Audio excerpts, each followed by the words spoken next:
Bonsoir à toutes et à tous. Merci d'être présents ce soir. Nous sommes ravis de vous accueillir pour cette conférence débat. Alors j'aimerais débuter par une question. Pensiez-vous qu'il était possible de trouver des microplastiques à 1400 mètres d'altitude au cœur des Pyrénées, malgré l'absence de toute source de production dans un rayon de 100 km? C'est pourtant ce qu'a révélé une étude marquante menée par le chercheur Steve Allen. Ce constat illustre l'omniprésence du sujet que l'on abordera ce soir, les microplastiques. Ces polluants, invisibles, inférieurs à quelques millimètres, se sont répandus sur l'ensemble de la planète grâce à leur forte volatilité. Ils menacent les écosystèmes et constituent aujourd'hui un problème de santé publique mondiale. La pollution microplastique est indissociable à celle du plastique en général, dont elle est issue via le processus de fragmentation des macrodéchets. Les chiffres sont sans appel. La production mondiale est passée de 1,5 million de tonnes de plastique dans les années 1950 à plus de 350 millions de tonnes à partir des années 2010, soit un facteur d'augmentation de 235. Au-delà des déchets, il s'agit également d'un enjeu climatique, puisque le cycle de vie du plastique représente 3,4% des émissions de gaz à effet de serre. Face à ce constat, des tentatives de régulation internationale émergent, avec notamment les négociations de Genève qui visent à aboutir à un traité juridiquement contraignant face à la pollution plastique. Ce soir, nous allons changer d'échelle et décider de nous concentrer sur le local, car ici même, à Lyon, nous sommes au cœur de ces enjeux, notamment en raison de notre situation géographique, à la confluence entre la Saône et le Rhône, et également de notre histoire industrielle avec la proximité de la vallée de la Chimie. Le constat local est sans appel. D'après Jean-François Guillionne, chercheur du CNRS, 900 microplastiques s'écoulent chaque seconde dans le Rhône, juste ici, en aval de Lyon. Et cette pollution ne s'arrête pas aux frontières de la métropole, puisque une fois transportées par les courants, ces particules continuent leur chemin jusqu'à l'embouchure du fleuve et finissent dans la Méditerranée. Donc ce sujet des microplastiques est médiatisé, mais reste encore flou, et notamment les leviers d'action semblent manquer de clarté. Donc l'objectif de cette conférence sera de mettre à plat ces enjeux, et sans prétendre régler le problème ce soir, nous tenterons de dépasser le constat et d'identifier des perspectives concrètes afin de répondre à la question « Sommes-nous face à une impasse ?» Pour cela, pour nous éclairer sur le sujet, nous avons le plaisir d'accueillir 4 intervenants aux expertises complémentaires. Madame Léa Davy, doctorante au laboratoire DIP, Déchets, Eau, Environnement, Pollution de l'INSA Lyon. Monsieur Antoine Clerc, avocat en droit de l'environnement au cabinet Elios Avocats. Monsieur Lionel Rare, président fondateur de l'association Odysseus 3.1. Et enfin, Madame Isabelle Petiot, vice-présidente à la métropole de Lyon, chargée de la réduction et de la gestion des déchets. Merci avocate d'avoir accepté cette invitation. Je laisse à présent la parole à Elisa qui va introduire la première partie de la conférence. Merci à tous d'être ici ce soir. Alors, nous allons commencer notre débat par un petit tour de table qui va permettre de mettre nos intervenants en lien avec notre sujet. Tout d'abord, je voudrais commencer par vous, Léa, notre intervenante plutôt scientifique. Vous consacrez vos travaux de thèse au comportement des microplastiques dans les déversoirs d'orage. Pourriez-vous nous parler rapidement de votre sujet, particulièrement les microplastiques, et nous expliquer en quoi ces déversoirs sont des points stratégiques pour comprendre la pollution microplastique, notamment dans les milieux urbains? Oui, bonsoir à tous. Donc, je vais pouvoir revenir sur quelques éléments qui ont été donnés en introduction également et avec quelques éléments de définition, parce qu'en fait, le plastique, ça regroupe beaucoup de matériaux différents. En termes de définition, ce qu'on a, c'est qu'on a une matrice polymère, donc en fait, c'est des blocs assemblés comme des espèces de puzzles, Lego ou une locomotive, sur lequel on va ajouter des composés chimiques, des additifs qui vont pouvoir leur permettre de modifier leurs propriétés. Donc, c'est un ensemble assez complexe de matériaux et qu'on retrouve maintenant en fait un peu dans différents usages. En fait, les premiers, on pense aux emballages, mais en fait, on en retrouve dans l'automobile, le BTP, la peinture, l'isolation électrique, le textile. Donc, en fait, ça s'est vraiment généralisé au sein de différents secteurs d'activité. Et à partir de quand la recherche s'est posée des questions à ce sujet? Assez rapidement par rapport à la démocratisation du matériau. Donc on peut compter à peu près des années 50, le fait que ça s'est industrialisé au niveau des plastiques. Et dès les années 60, en fait, il y a des relevés en mer de macro-déchets où on se dit c'est un peu bizarre qu'en plein milieu de l'océan, on retrouve ce genre de déchets. Donc à partir de ce moment-là, il y a d'autres études dans les océans, les mers qui se poursuivent entre les années 70 et 2000. Et donc on en retrouve à chaque fois partout, mais dans du macro-déchet vraiment. On a un article du New York Times qui sort en 72 pour faire part médiatiquement de cela, mais ça reste un peu dans les fonds de tiroir. Et là, en 2004, il y a l'apparition du terme microplastique pour désigner donc ces particules fragmentées à partir donc de macro-déchets lors de leurs usages ou de leur fin de vie. Ce qu'il faut savoir aussi, c'est que la gestion de ces plastiques pendant les années, on va dire 80-90, c'était l'enfouissement. Donc on mettait les déchets directement dans le sol en pensant qu'ils allaient se dégrader, mais finalement ils se fragmentent. Donc en fait ils se disséminent un peu partout. Et donc depuis une vingtaine d'années, en fait on a un élargissement du champ de recherche en se disant en fait peut-être qu'on en retrouve dans les océans, mais d'où ça vient à la source. Et donc on est remonté au fur et à mesure au niveau des continents, etc. Et on les a retrouvés finalement dans tous les compartiments de la Terre. Et on a finalement évalué aussi leur présence au niveau de la chaîne trophique. Donc là-dessus, on peut zoomer sur les différents compartiments et voir qu'on en retrouve au niveau atmosphérique, où ce n'est pas forcément évident de les quantifier, des sols, les eaux souterraines, les eaux de surface, mais aussi dans des endroits très reculés. Donc là, on parlait des Pyrénées, mais il y en a aussi en Antarctique, en Arctique et au niveau de l'Everest. Donc ça montre bien en fait l'adjectif qui serait de mobilité et de diffusion de cette pollution. Et donc, personnellement, moi, dans mon travail de thèse, on va s'intéresser aux microplastiques uniquement et pas les macrodéchets. Mais donc, cette thématique-là, elle rejoint différentes échelles de recherche, à savoir une recherche mondiale, avec du coup le traité mondial sur le plastique. Il y a une coalition scientifique qui s'est montée pour pouvoir porter le regard scientifique sur ces questions-là, l'état de nos connaissances et de nos limites aussi actuelles de connaissances. Les questions qu'on se pose actuellement au niveau de la recherche, c'est savoir si on peut identifier des sources, comprendre un peu mieux les transferts, la dissémination, si on est capable d'évaluer les impacts et la toxicité, ce qui n'est encore pas facile de nos jours. À l'échelle nationale, on a le GDR Polymère Environnement Santé, qui auparavant s'appelait Polymère et Océan. Donc ça montre bien déjà un changement de pratique et de perspective par rapport à cette thématique de recherche-là sur une vingtaine d'années. Et à l'échelle locale, on a du coup un réseau qui s'appelle Plastine Lyon, sur lequel on va venir regarder les différents compartiments. Donc on a le Rhône, la Saône, les nappes phréatiques en eau souterraine, les sols, les bassins de rétention. Donc on s'intéresse énormément aussi aux solutions de gestion des eaux pluviales en ville. Je vous ai mis 2 ordres de grandeur sur des sources d'émissions, mais c'est des exemples. Il y en a en fait tellement que c'est un peu difficile de sourcer, mais il y a notamment ce qui est mis des machines à laver pour le textile et les particules d'abrasion de pneus, qui sont du coup des sources potentielles. Donc les machines à laver via les eaux usées, qui vont du coup finir au niveau des stations d'épuration, qui sont plutôt bien retenues dans les boues, mais après c'est de savoir qu'est-ce qu'on fait de ces boues qui ont retenu correctement les plastiques. Et donc il y a 3 projets majeurs à Lyon qui ont eu lieu. Il y a le projet Cédiplast, d'abord dans un premier temps, qui là est venu évaluer les teneurs dans le continuum fluvial en amont et en aval du Rhône, pour pouvoir regarder s'il y avait un impact de la ville. Il y a un projet autour Plastic Underground qui est là un projet au niveau européen où on compare dans différentes villes les teneurs dans les sols et dans les eaux souterraines pour évaluer un peu les impacts. Et enfin, moi, le projet sur lequel je travaille, qui est le projet Transplace, c'est un projet qui est rattaché aux déversoirs d'orage. Donc ça doit peut-être pas forcément parler à tout le monde.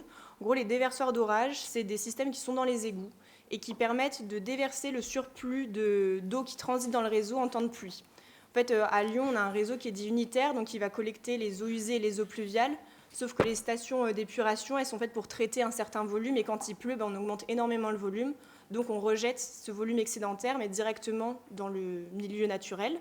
Et donc ça fait que c'est une source d'émissions de pollution en tout genre, dont les microplastiques, donc c'est un endroit stratégique où se placer pour l'étudier et essayer de l'intercepter pour limiter sa dissémination.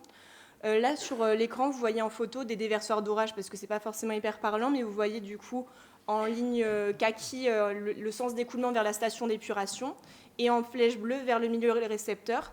Donc là, ils étaient observés en temps sec, donc sans pluie, mais vous imaginez bien que quand il pleut énormément, comme aujourd'hui, ou pour toute la semaine, le niveau d'eau va augmenter et donc le volume va se déverser directement vers le Rhône, la Saône ou certains de leurs affluents. Et donc moi, dans mon travail de thèse, ce que je fais, je vais essayer de comprendre le transport de ces microplastiques au niveau de l'échelle laboratoire en fabriquant moi-même des microplastiques modèles. Donc j'essaye de travailler à la solution en fabriquant. Je sais que c'est un peu discutable, mais il faut au bout d'un moment faire du fondamental. Et donc j'essaye de comprendre avec la composition des effluents, donc ce qui est présent dans les eaux usées, dans les eaux pluviales, comment ça interagit pour en fait ensuite se regrouper, couler, rester flottant, pour comprendre leur transport et essayer de proposer ensuite des solutions. Et donc, petite passe décisive vers la réglementation, en fait, Transplace, c'est en lien avec la directive des eaux urbaines résiduaires. Et donc, c'est une nouvelle directive européenne qui est sortie en lien en fait, avec le fait de prendre en compte dans la réglementation les pollutions émergentes comme les microplastiques. Super, merci beaucoup pour cette réponse. On va justement demander à Antoine de nous parler plus en détail de ce sujet. Alors, lors de nos échanges, vous nous aviez confié que vous commenciez à vous intéresser aux pollutions microplastiques, notamment dans le prolongement de votre travail sur les polluants éternels, notamment donc les PFAS.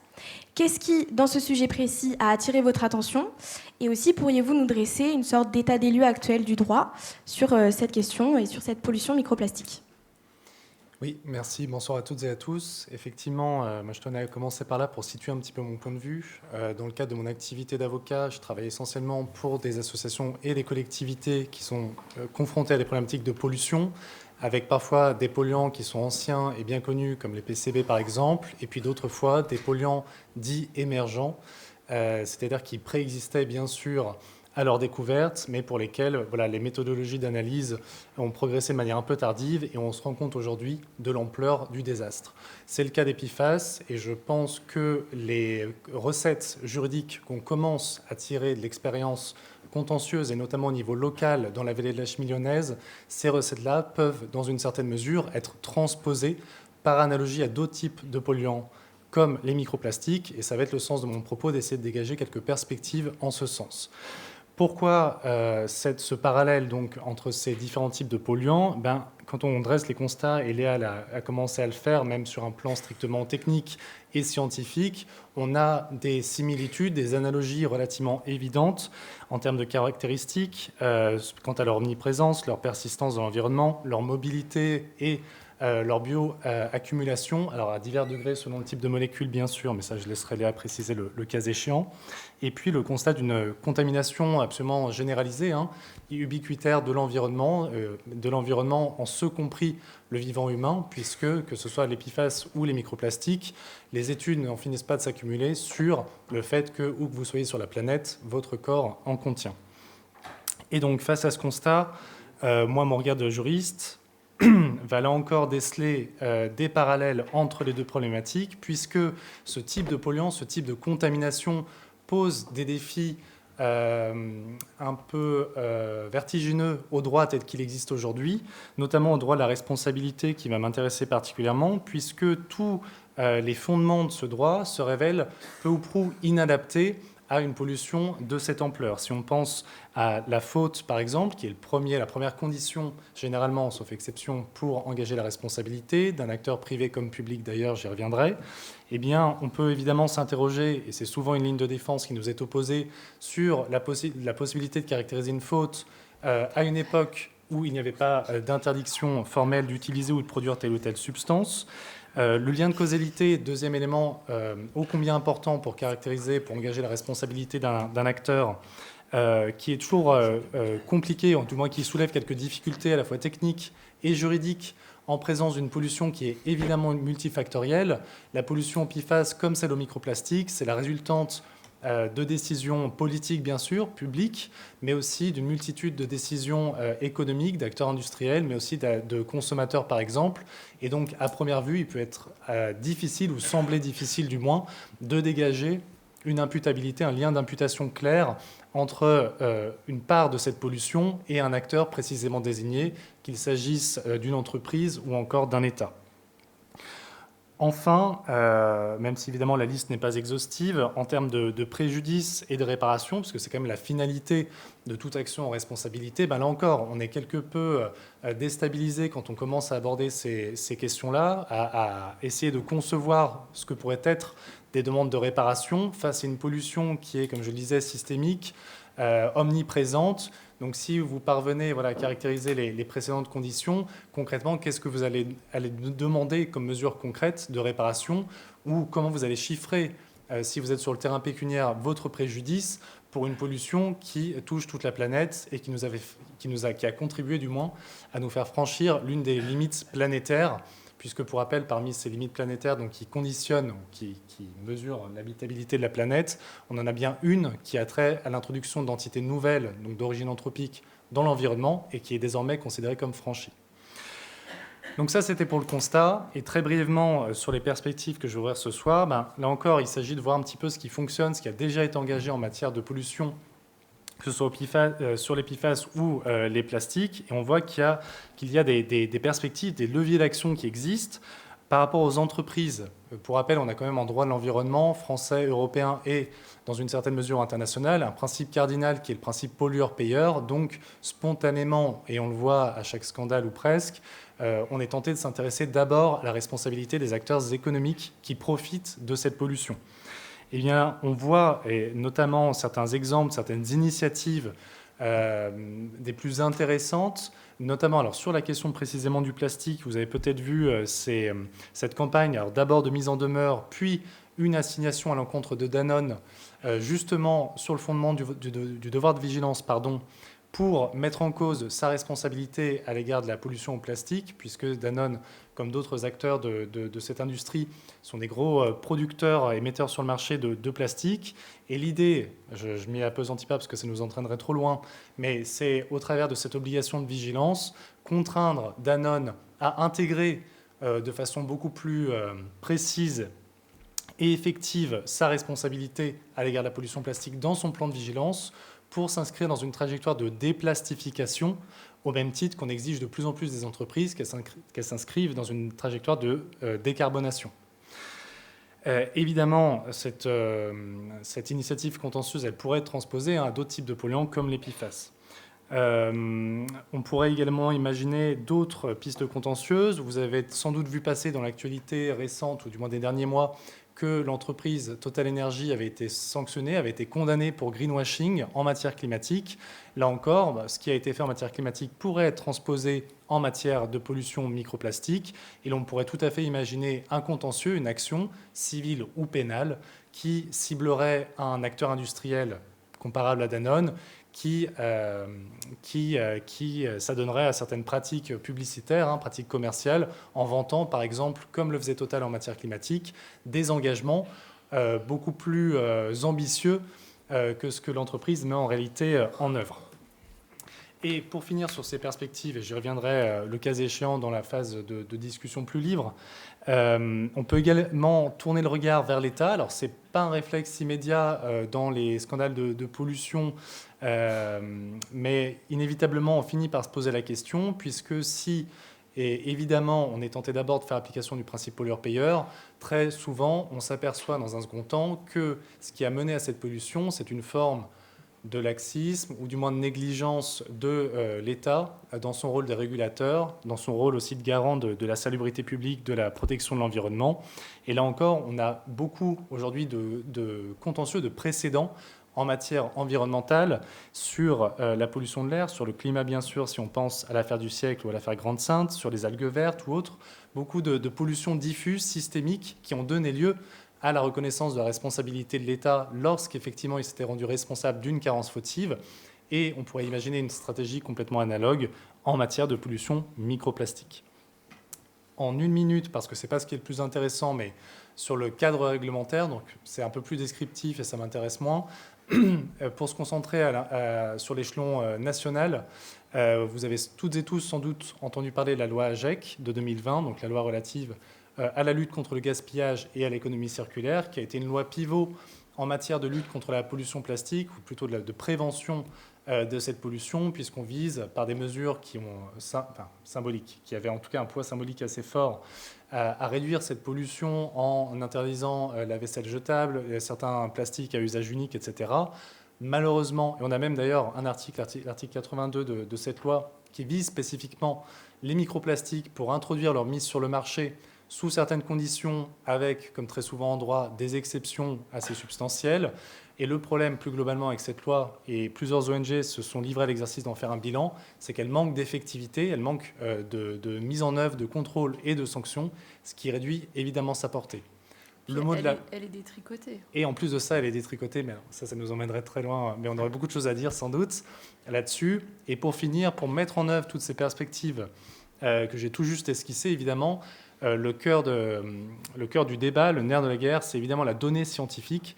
Et pour ça, on a besoin, ou du moins on aurait tout intérêt, à encourager certains dispositifs de sciences participatives pour aller récolter cette donnée sur le terrain. Il est bon. Et ça nous fournit une transition toute trouvée pour Lionel. Merci beaucoup.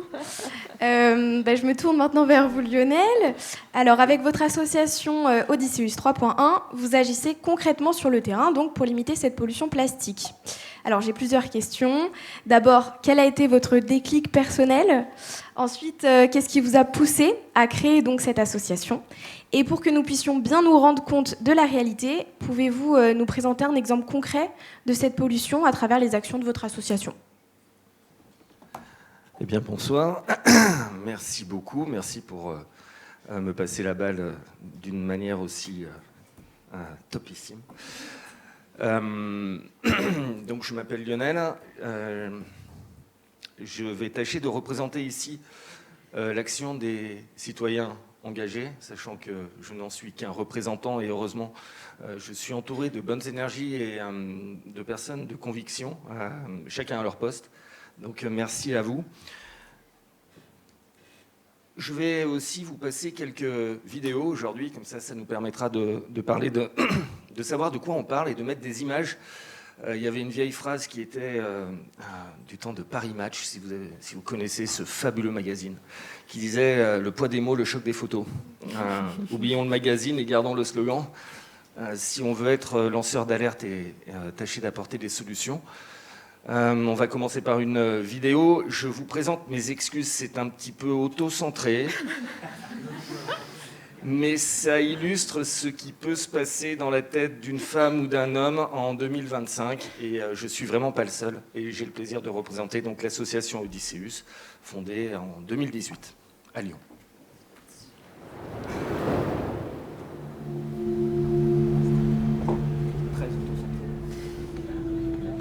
J'ai pris le pari un peu fou d'être plongeur à Lyon. Lyon est une ville d'eau. Tout l'écosystème de la métropole de Lyon est un écosystème aquatique. Et je suis tombé amoureux de cette ville. Je m'appelle Lionel Rare, j'ai 49 ans. Je suis scaphandrier professionnel, biologiste et écologue sous-marin. Et je suis le président d'Odysseus 3.1. J'étais agent immobilier, c'est un métier que j'ai adoré. J'ai pratiqué pendant 20 ans dans une ville que je ne connaissais pas au début et puis que j'ai appris à connaître. Je me souviens parfaitement du moment où ça a basculé. C'était un soir et je tombe sur des vidéos de massacres de globicéphales. La mer était rouge de sang et j'en croyais pas mes yeux en fait. Je me suis dit qu'il était temps pour moi de redonner un autre sens, parallèlement à ma vie d'agent immobilier au début. Et donc je me suis mis à plonger tous les week-ends. Odysseus 3.1 est basé sur 3 piliers. La recherche scientifique, l'exploration et la transmission. Explorer sans peur et éduquer sans reproche. Voilà ce que c'est Odysseus 3.1. C'est ainsi que nous sommes partis dans des lacs glaciaires à 2000 mètres, 2500 mètres. Et puis, à force de déambuler dans Lyon et de regarder ce fleuve et cette rivière, on s'est demandé ce qu'il y avait dessous. Quand on a mis les masques, on a été horrifiés par ce qu'on y a trouvé. Des déchets, un coup de déchets. De la vie aussi. Alors on s'est dit, plutôt que de partir très loin, est-ce qu'on n'aurait pas de l'action à mener ici, à Lyon ? Cette ville est située à un endroit exceptionnel en Europe. C'est une ville chargée d'histoire. Et puis c'est également un carrefour, un centre névralgique, à la confluence de tous les éléments que j'aime. Depuis 6 ans, chaque premier samedi du mois, on intervient et on remonte des déchets. On en est désormais à 70 tonnes de déchets que nous avons remontés.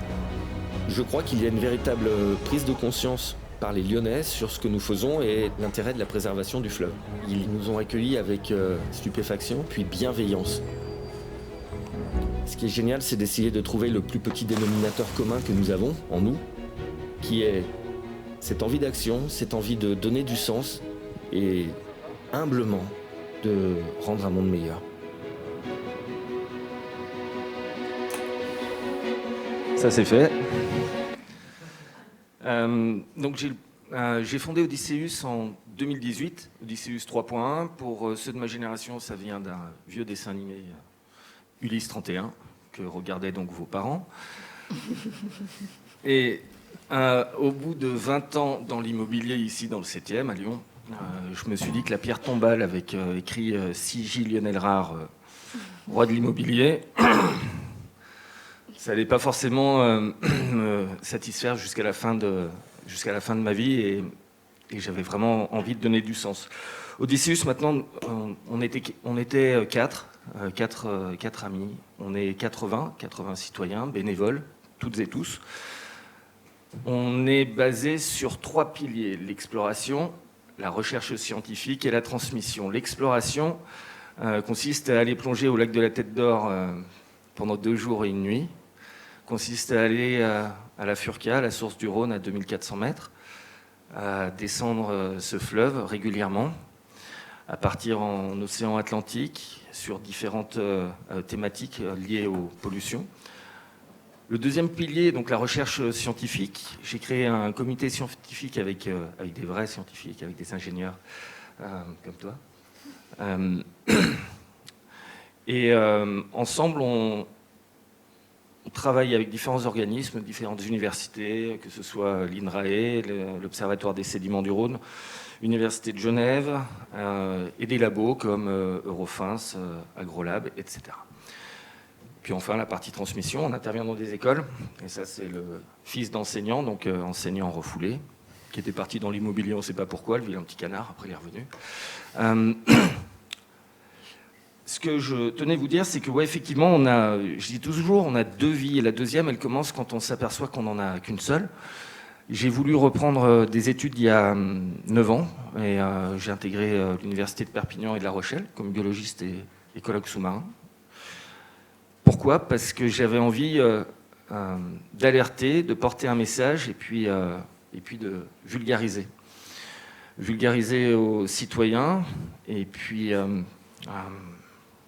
je pense qu'on a plutôt relativement bien réussi ces dernières années à être très présent sur Lyon. On a des actions emblématiques que nous menons, dont on va parler ici. Alors on fait plein de choses à Odysseus, je pourrais en parler pendant 2 heures si vous me laissez le micro, et vous n'allez pas me le laisser, et vous avez raison. On a mis en place ce que nous appelons les rendez-vous citoyens. Les rendez-vous citoyens, c'est chaque premier samedi du mois avec une équipe de scaphandriers professionnels qui le font bénévolement. On plonge, on travaille sous l'eau et on remonte les déchets. Et on met en place des systèmes avec des équipes terre pour nous aider. Mais là, j'ai assez parlé, je vais vous remettre une dernière vidéo.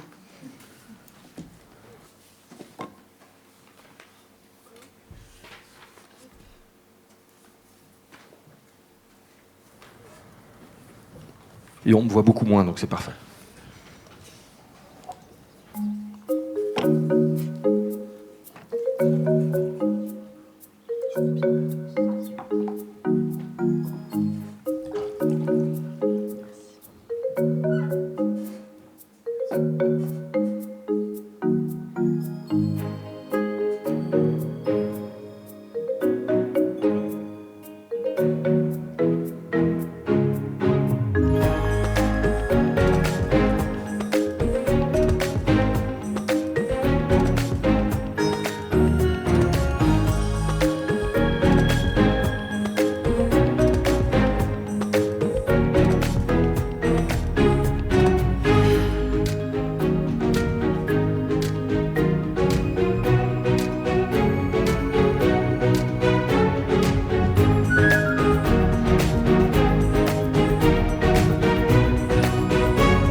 Merci beaucoup pour cette présentation de votre association.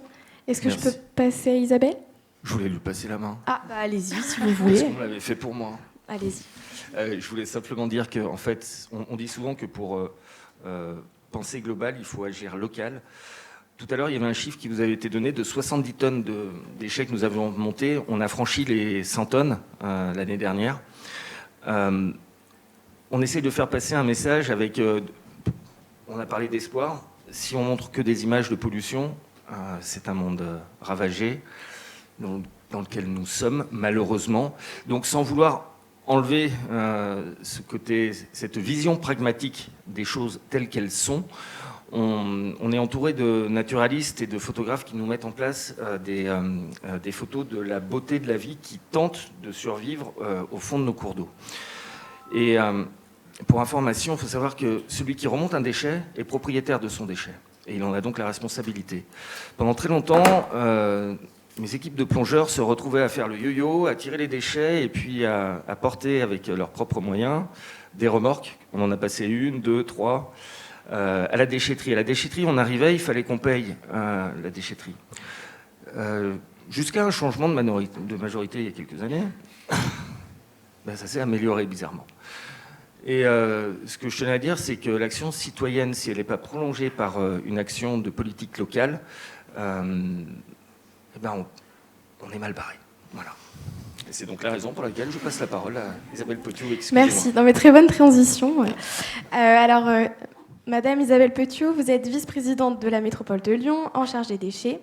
Alors, comme Léa nous l'a expliqué, le plastique que nous jetons ne disparaît jamais vraiment. Il se fragmente en microplastiques. Ainsi, donc, au-delà de la gestion classique avec les bacs de tri, par exemple, de la métropole, est-ce que actuellement vous êtes pleinement consciente donc, de cette menace invisible, même si j'ai l'impression donc que oui. Mais comment intégrez-vous donc ce risque dans vos politiques publiques aujourd'hui ? Alors oui, effectivement, on en est pleinement conscient. Le sujet des microplastiques, des déchets en général, pour moi, il est un peu transverse à plusieurs politiques publiques. Et ça tombe bien, on travaille en harmonie avec mes collègues, donc notamment ma collègue Anne Gros-Perrin, qui est vice-présidente à l'eau, qui a fait un changement majeur à la métropole de Lyon, puisqu'elle a mis l'eau en régie publique. Donc ça, c'était une première révolution. Ça sous-entend que cette eau, c'est un bien public qu'on doit préserver et une ressource qu'on doit préserver pour l'avenir.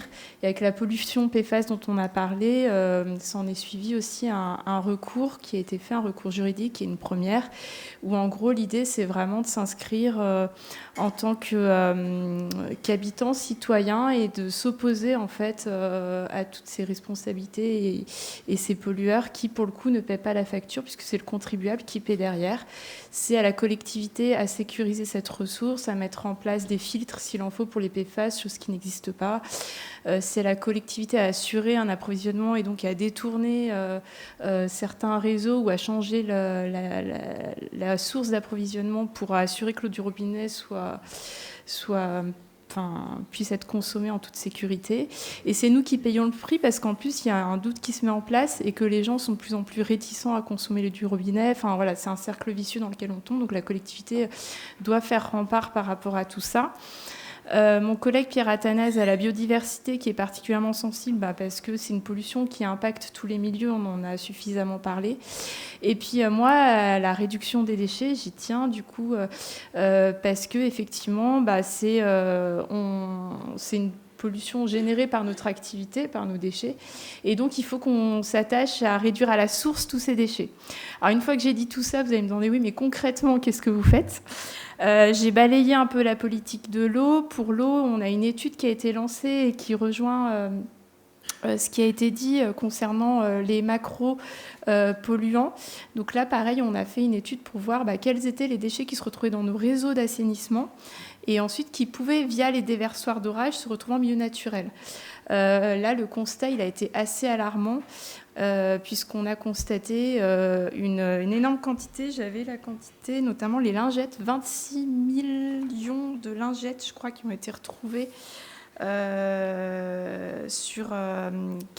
fait, non. on a extrapolé pour savoir combien se retrouvait dans nos réseaux. Et donc, on a plus de 26 millions de lingettes qui s'y retrouvent, des serviettes hygiéniques, des tampons et plus des déchets autres encore annexes aussi. Donc, à partir de là, les solutions sont assez limitées. Et quand bien même on essaye de faire le maximum, on a mis notamment des filets après les déversoirs d'orage, ce qui demande un entretien régulier, mais voilà, ça a été fait. Et on n'a pas pu le généraliser puisque ce serait très massif.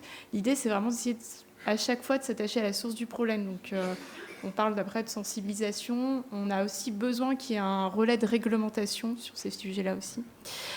On a beaucoup parlé de l'eau. Moi, je tiens aussi à parler des sols. On s'est rendu compte récemment que les sols étaient presque plus contaminés encore que ne le sont nos fleuves, nos mers et nos océans, avec des études récentes. Et une chose dont on ne sait pas souvent, les déchets, les gens mettent leurs déchets dans leur bac et après, on ne sait pas trop ce qu'ils deviennent.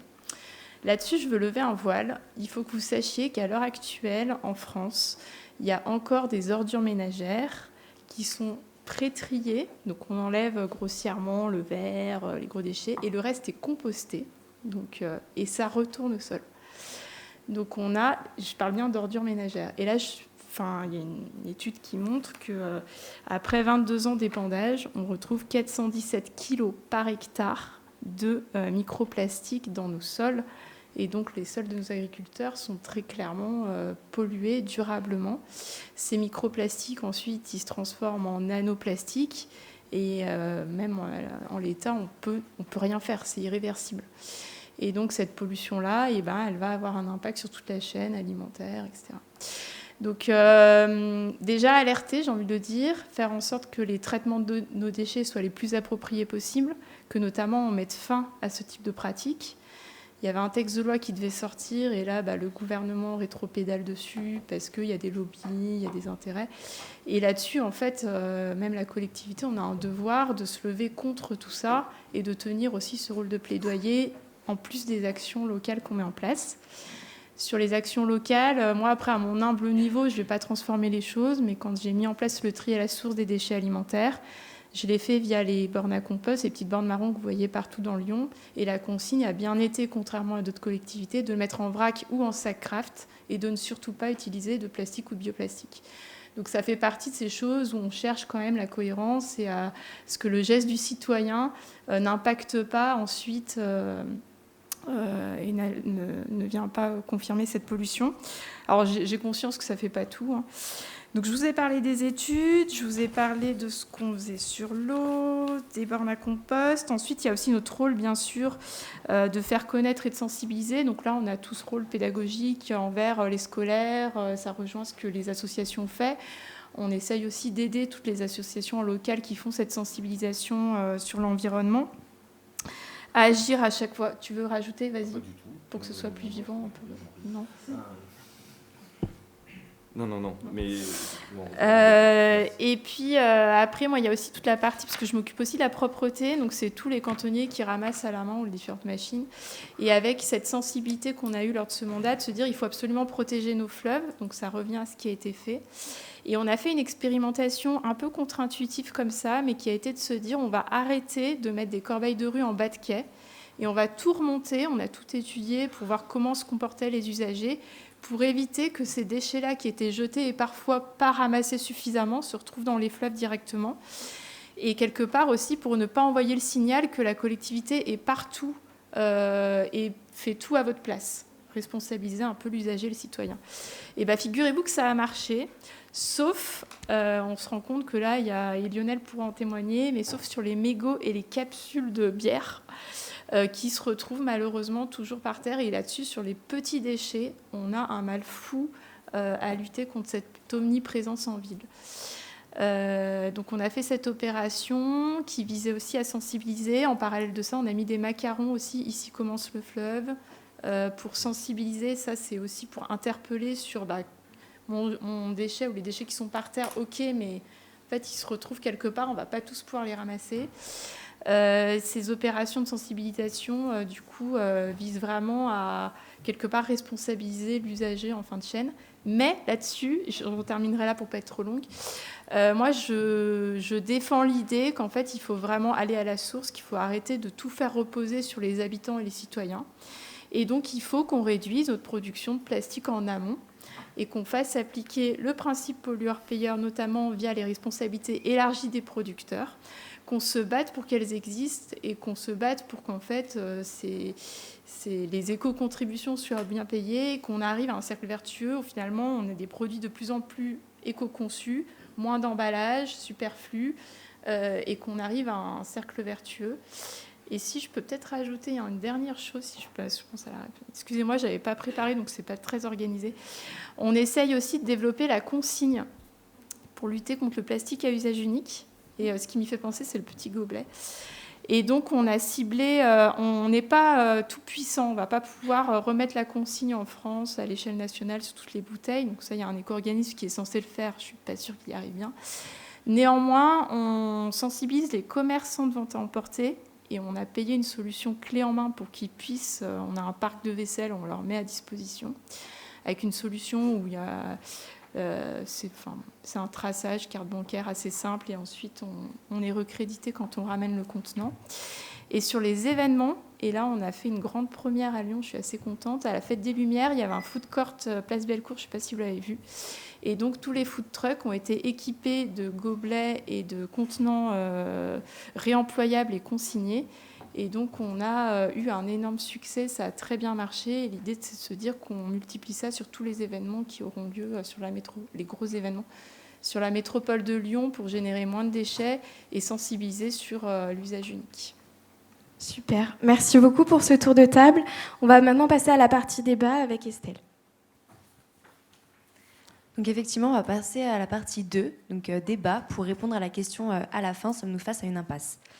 Pour la première thématique, on avait parlé notamment avec vous, Léa, d'un manque de connaissances scientifiques en fait, sur les microplastiques. Et donc on s'est posé la question, on aimerait vous la poser à tous. Qu'est-ce que ce manque ou ce vide de connaissances induit concrètement pour la protection de l'environnement, que ce soit techniquement, institutionnellement ou juridiquement ? Je vous laisse peut-être commencer, Léa, si vous voulez, et après, vous pouvez enchaîner et discuter. Oui, je vais commencer par la difficulté de la robustesse des données. Au début, quand on a commencé la recherche sur cette thématique, il y avait un premier verrou qui était de l'ordre analytique. On ne savait pas comment les analyser, tout simplement, parce que c'est vraiment de très petites particules. Il y avait des interférences avec les autres matériaux, donc il y avait tout un développement analytique nécessaire. Et là encore, les études plus récentes qui sortent commencent à revenir un peu sur les teneurs exactes. Et ce n'est pas tant les valeurs de concentration sur lesquelles on va s'intéresser, en fait, scientifiquement parlant. Là, actuellement, c'est de se dire, en fait, on a réussi à les détecter partout. Et donc, du coup, là, on est un peu sur cette image de la pelote de laine qu'on est en train de dérouler, où on se rend compte qu'en fait, plus on cherche, plus on trouve de la complexité dans le problème, plus il y a de nouvelles questions. Et c'est ce qui fait que ce vide peut sembler mettre du doute, alors qu'en fait, en soi, il faut en tirer quand même une conclusion claire, qui est qu'on les retrouve partout, et un peu importe la concentration, rien que la détection de leur présence devrait suffire à mener l'alerte. Et ensuite, sur le verrou analytique aussi, on peut rajouter que les nanoplastiques, dont tu as parlé tout à l'heure, Isabelle, en fait, c'est encore des nouvelles particules qu'on doit apprendre à détecter, analyser correctement. Et globalement, ce qu'ont montré les différentes études sur les échantillons environnementaux, c'est que c'est sur les plus petites particules qu'on a le plus d'abondance. Donc, il est fort à parier qu'en fait, on ait des concentrations très élevées aussi en nanoplastiques. C'est juste que pour l'instant, on ne les voit pas. On n'a pas les bonnes lunettes pour se rendre compte de ça. Et la problématique aussi scientifique, c'est que généralement, il y a quand même une tendance à deux vitesses. La recherche scientifique, ça met du temps à se développer, mais quand bien même on a obtenu les données robustes, et la réaction, on va dire, de l'ordre applicatif, elle n'est pas effective immédiate. Et en fait, il y a tout un espèce d'enjeu entre les réponses médiatiques, l'engagement citoyen, la politique publique, qui prend un peu de temps à se mettre en place. Et là, mine de rien, je pense depuis 20 ans, on commence à avoir une uniformisation des protocoles, donc un peu plus de comparatif entre les études, mais avant, on s'insérait dans le doute de se dire on n'est pas sûr, donc en fait, le principe de précaution, on ne l'applique pas tant parce que quelle est la véracité de l'exactitude de ces valeurs ? On les remettait un peu en question à cause de ça, quand bien même, juste sur le fonctionnement, on va dire, logique, en fait, on se rend compte qu'effectivement, c'est présent partout et qu'en termes d'exposition à l'homme, il y a plein de voies possibles via l'inhalation, l'ingestion, sous voie cutanée. Donc en fait, sans avoir besoin de quantifier, on peut savoir qu'on est capable de la qualifier quand même, cette pollution. Et donc moi, je finirai mon propos là-dessus. Je sais que j'avais mis aussi un autre aspect, parce que vous parliez de ce vide face à la protection, on va dire, de l'environnement et des humains. Et sur la partie environnement, ça a été identifié dans l'introduction, mais sur les limites planétaires, en fait, ça exacerbe toutes les limites planétaires, cette problématique du plastique. Et c'est aussi à l'interface de 3 crises environnementales. La partie pollution, donc ça c'est ce qu'on sait, c'est la partie, on va dire, qui saute aux yeux. La partie perte de biodiversité, parce que ça a un impact sur la reproduction, le régime alimentaire de certains organismes. Et la partie changement climatique via les émissions de gaz à effet de serre, mais aussi le bouleversement des cycles biogéochimiques, parce qu'en fait on fait rentrer une matière nouvelle qui n'était pas prévue dedans. Et donc ça va venir perturber, que ce soit au niveau des fonds marins, mais aussi au niveau des sols, etc. Donc en fait, en soi, les impacts, on les a identifiés, difficilement quantifiés, mais on les a identifiés.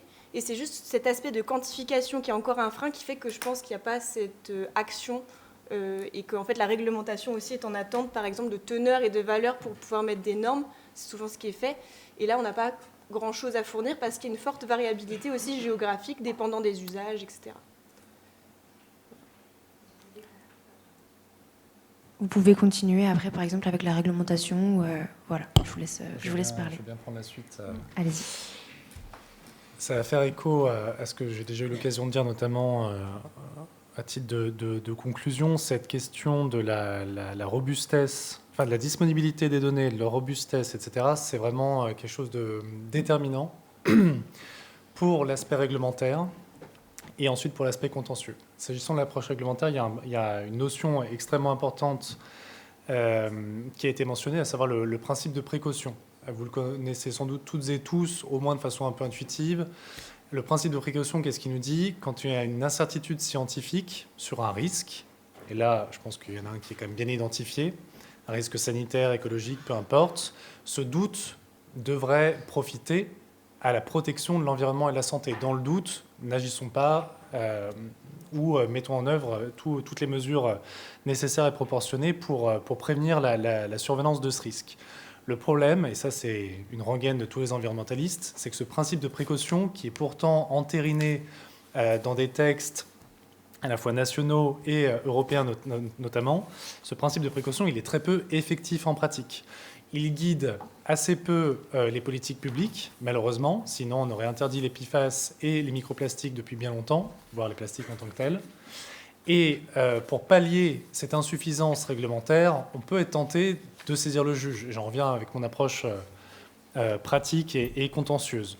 Le problème, c'est que là encore, le manque de disponibilité des données, voire des valeurs toxicologiques de référence, etc., donc le retard de la science par rapport au développement des techniques industrielles, par rapport à la pollution en tant que telle, eh bien, elle va venir de façon parfaitement inéquitable pénaliser les victimes au sens large, les riverains, les associations de protection de l'environnement, voire les collectivités locales, puisqu'elles se retrouvent structurellement désavantagées dans le jeu du contentieux tel qu'il existe aujourd'hui. Et on l'a expérimenté, enfin je l'ai vécu dans ma chair par rapport au PFAS face à Arkema et Daikin, où on se retrouve finalement à devoir prouver nous-mêmes la réalité et l'étendue d'une pollution.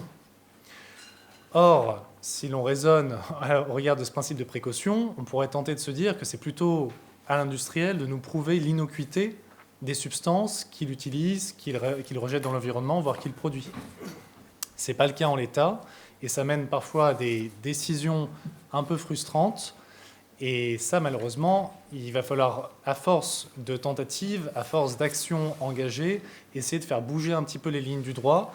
Et on commence à voir des évolutions positives en ce sens, avec certaines jurisprudences qui viennent ajuster certains standards, notamment certains standards de la responsabilité que j'évoquais préalablement.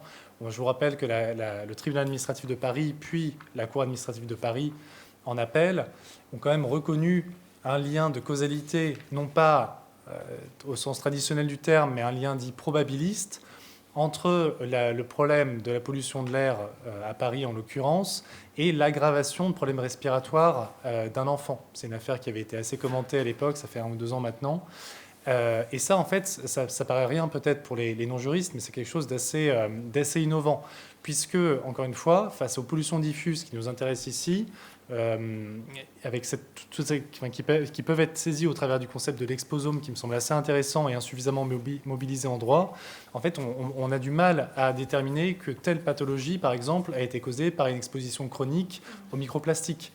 Moi, je fais toujours le même parallèle en la matière, c'est le parallèle avec l'amiante. L'amiante causait une ou des pathologies très bien identifiées au niveau des voies respiratoires, le cancer de la plèvre, etc. Donc vous pouviez établir un lien de causalité très clair et assez indiscutable entre une exposition et une pathologie, donc un préjudice. Pour les PFAS, pour les microplastiques, pour les perturbateurs endocriniens, ce n'est pas la même chose. On est tous et toutes surexposés à un cocktail de substances et il est très difficile ensuite de déterminer de façon précise, exacte et indiscutable qu'est-ce qui précisément a mené au développement de telle ou telle pathologie. Donc là encore, on est obligé de trouver des astuces et on va essayer de passer non pas donc, par la demande de réparation d'un préjudice corporel en disant j'ai développé telle pathologie à cause probablement de l'usine à côté de laquelle j'habite. On va peut-être aller sur le terrain par exemple du préjudice d'anxiété qui avait d'ailleurs été reconnu aussi par rapport à l'amiante en disant en substance, je sais du fait de mon domicile que je suis surexposé à telle substance, puisqu'on en détecte partout dans mon environnement. Donc, je vis avec l'angoisse de développer un jour des pathologies. Et ça suffit à caractériser un préjudice réparable. J'allais peut-être passer directement à Isabelle Petiot, si ça ne vous dérange pas, Lionel. Vous avez une question juste après, directement pour vous. On peut réagir. Vous pouvez réagir. En fait, c'était une réaction. Ah, pardon, allez-y. Allez-y, pas de souci. Juste deux réactions, excusez-moi par avance. Première, sur les corbeilles dont tu as parlé, les corbeilles de bas de quai. Je me souviens très bien, il y a 5 ans, on avait pris notre bateau un jour de crue. En fait, les poubelles, en fait, elles flottent dès qu'il y a des crues, et puis elles sont embarquées. Ouais, donc on avait sorti le bateau ce jour-là, jour de crue. C'était interdit de sortir le bateau, donc c'est ce qui nous a donné encore plus envie d'y aller. Et on a filmé, photographié, documenté, fait remonter les informations à la métropole. Et après, les mesures ont été prises. Ça, c'était pour illustrer et rebondir sur ton propos. Et pour le tien, Léa, effectivement, sur le vide, le vide que la nature n'aime pas, mais que les industriels adorent, apporter de la donnée, de la data, c'est ce qu'on essaye, nous, de faire au mieux, de documenter, d'être quelque part, alors très humblement, une sorte de bras armé de la science. On ne demande rien aux chercheurs avec qui on travaille, on essaye d'aller prendre l'argent ailleurs. Bayer, Total, non, je plaisante Antoine. On s'adresse essentiellement aux entreprises locales. Ça peut être la pâtisserie Pépin à côté. Je leur fais de la pub et puis je suis très content de lui faire de la pub. Il y a eu, ça va de mieux en mieux, mais on a quand même encore quelques trous dans la raquette ou dans le filet Manta, si je peux me permettre, sur l'application des différents protocoles scientifiques que j'adore, ont parfois autant de langage que la tour de Babel n'en possède. Et nous, on se retrouve à appliquer avec nos différents matériels, que ce soit des carottiers, des filets Sober, donc des sortes de filets Manta, différents moyens pour effectuer des prélèvements. Ça va être une demi-heure de descente le long du fleuve, avec un diamètre de maille précis, et puis avec une autre étude, il va falloir remonter le courant pendant 20 minutes sur un autre type de filet Manta. Et après, arriver à coordonner ces différentes études, ça commence à aller de mieux en mieux, mais c'est vrai que ça a été, et on part de très loin là-dessus. Voilà, je voulais rebondir. Il y a les deux échelles, l'échantillonnage, donc l'endroit où on va aller chercher, et puis avec quel outil, et après la partie analyse. Et en fait, du coup, on introduit 2 billets, la partie où est-ce qu'on prend, et après comment on le regarde. Et donc là, c'est vrai que pendant 10 ans, il y avait des méthodes qui étaient en train de se développer en parallèle parce qu'on ne savait pas comment faire, mais du coup, pas uniformes du tout, en fait. Et on ne savait pas quelles étaient les plus efficaces pour pouvoir quantifier correctement et être le plus représentatif de ce qui se passe. Et un dernier exemple de science participative dont tu parlais, Antoine. Là, on travaille avec une ONG qui s'appelle Oceaneye en Suisse, peut-être que vous les connaissez. Ils ont pensé à un truc génial. Il nous manque de la donnée, ça coûte cher d'aller en chercher. Donc, ils ont développé un système avec ce qu'on appelle des sortes de bennes de prélèvement, là, des types Ekman, ce sont des grosses mâchoires, qu'ils mettent à disposition des plaisanciers de personnes qui vont se balader un petit peu partout dans le monde à bord de voiliers et d'appliquer des protocoles très simples de prélèvement et de manière à se baser sur ces citoyens, touristes qui ont envie de joindre l'utile à l'agréable ou tout du moins de donner un petit peu plus de sens qu'à de simples vacances pour qu'ils apportent et qu'ils collectent de la donnée. Voilà. Je peux réagir du coup. Alors moi je suis pas tout à fait d'accord pour dire qu'il faut attendre d'avoir les données. Enfin, c'est pas exactement ce qui a été dit. Je veux pas déformer les propos, mais je trouve le temps de la science beaucoup trop long vu l'urgence à laquelle on a affaire. Et j'en parlais notamment à je me souviens plus de son prénom. À Madame Gontard, qui est chercheuse au CNRS sur les questions de plastique, qui me disait que oui, effectivement, en l'état actuel des choses, on ne peut pas établir une corrélation directe entre l'augmentation du plastique et un effet sanitaire. Parce que les études mettent 10, 15, 20 ans et qu'en gros, l'accélération qu'on a vue dans la production de plastique, elle se fait en ce moment. C'est x3 en 2050. Mais en gros, si on attend 2050 pour se rendre compte que ça a triplé, qu'en gros, on est asphyxié ou qu'on a là, c'est trop tard. Et là-dessus, si on prend un peu de recul, pourquoi on a tant de plastique dans notre société ? Parce que c'est un sous-produit pétrolier. Et en fait, tant qu'on ne s'est pas attaqué mondialement à la question de la décarbonation drastique de nos modes de vie, de tout, du marché mondial, et ben, en gros, on aura toujours plus de plastique parce qu'en gros, ce sous-produit, on va en créer. Il faudra trouver une utilité. Bon, bah allez. Et la production de plastique, là, on a beau faire des traités, des bonnes intentions, on part pour tripler en 2050. Et sachant que c'est cumulatif dans notre environnement, les microplastiques qu'on va analyser maintenant, ils vont devenir nanoplastiques. Demain, on ne les verra plus. Enfin, il y a un moment donné où, le débat il est hyper intéressant parce que oui, quelque part, le schéma qu'on dresse, c'est un peu une impasse, quoi. Là, on a une société qui est en train de s'empoisonner et en fait, on fait rien pour arrêter ce train en marche. Et là-dessus, alors, j'ai pas de solution, je sais pas ce qu'il faut faire. Bien sûr, il faut sensibiliser, bien sûr, il faut continuer les études, mais moi, je me dis, en fait, là, il faut même passer au niveau supérieur. Et donc, en termes même de réglementation nationale, il faudrait que ce soit plus sévère, qu'on arrête de détricoter les lois qui avaient fait une maigre avancée sur le sujet, qu'on attaque l'État. Enfin, là, moi, je suis devenue un peu plus sévère. Et du coup, oui, on entame des recours, nous, collectivités, contre l'État. Après, ça devient technique, c'est un autre combat, c'est autre chose, mais moi, je suis persuadée qu'il faut changer d'échelle et changer d'ampleur dans nos actions et nos réactions.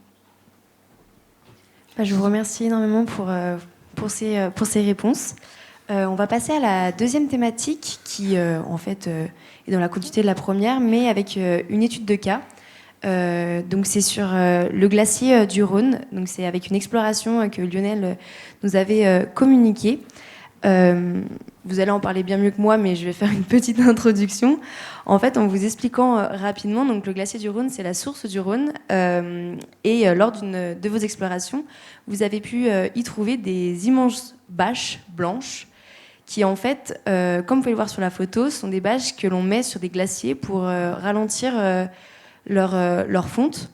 En l'occurrence, à cet endroit-là, les bâches sont mises notamment sur des grottes touristiques où des personnes se rendent à côté, dans ces grottes-là. Et donc, c'est un but un peu touristique. Donc, cet exemple-là nous a marqué. C'est pour ça qu'on voulait un peu en discuter ce soir avec vous. Et on avait quelques questions. Donc, déjà, dans un premier temps, est-ce que vous pourrez introduire un peu mieux que je l'ai fait le propos ? Et après, un peu à tous, j'aimerais vous poser la question suivante. Comment faire, selon vous, pour empêcher une telle pollution dès la source ? Donc, en fait, ça pose vraiment la problématique du déchet à la source, là, en l'occurrence. Je vous remercie.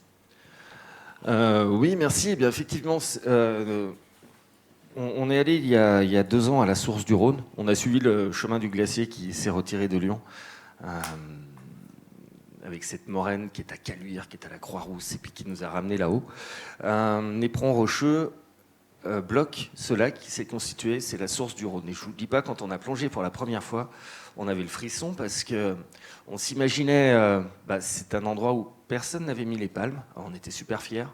Et puis, une fois qu'on a mis les tanches et qu'on a commencé à s'immerger, Se dire qu'on était les premiers, c'était juste une sensation vraiment sympa. Et quand on est remonté, on a commencé à aller se balader, on installait différents campements à différents endroits, et on s'est dit, il y a un problème.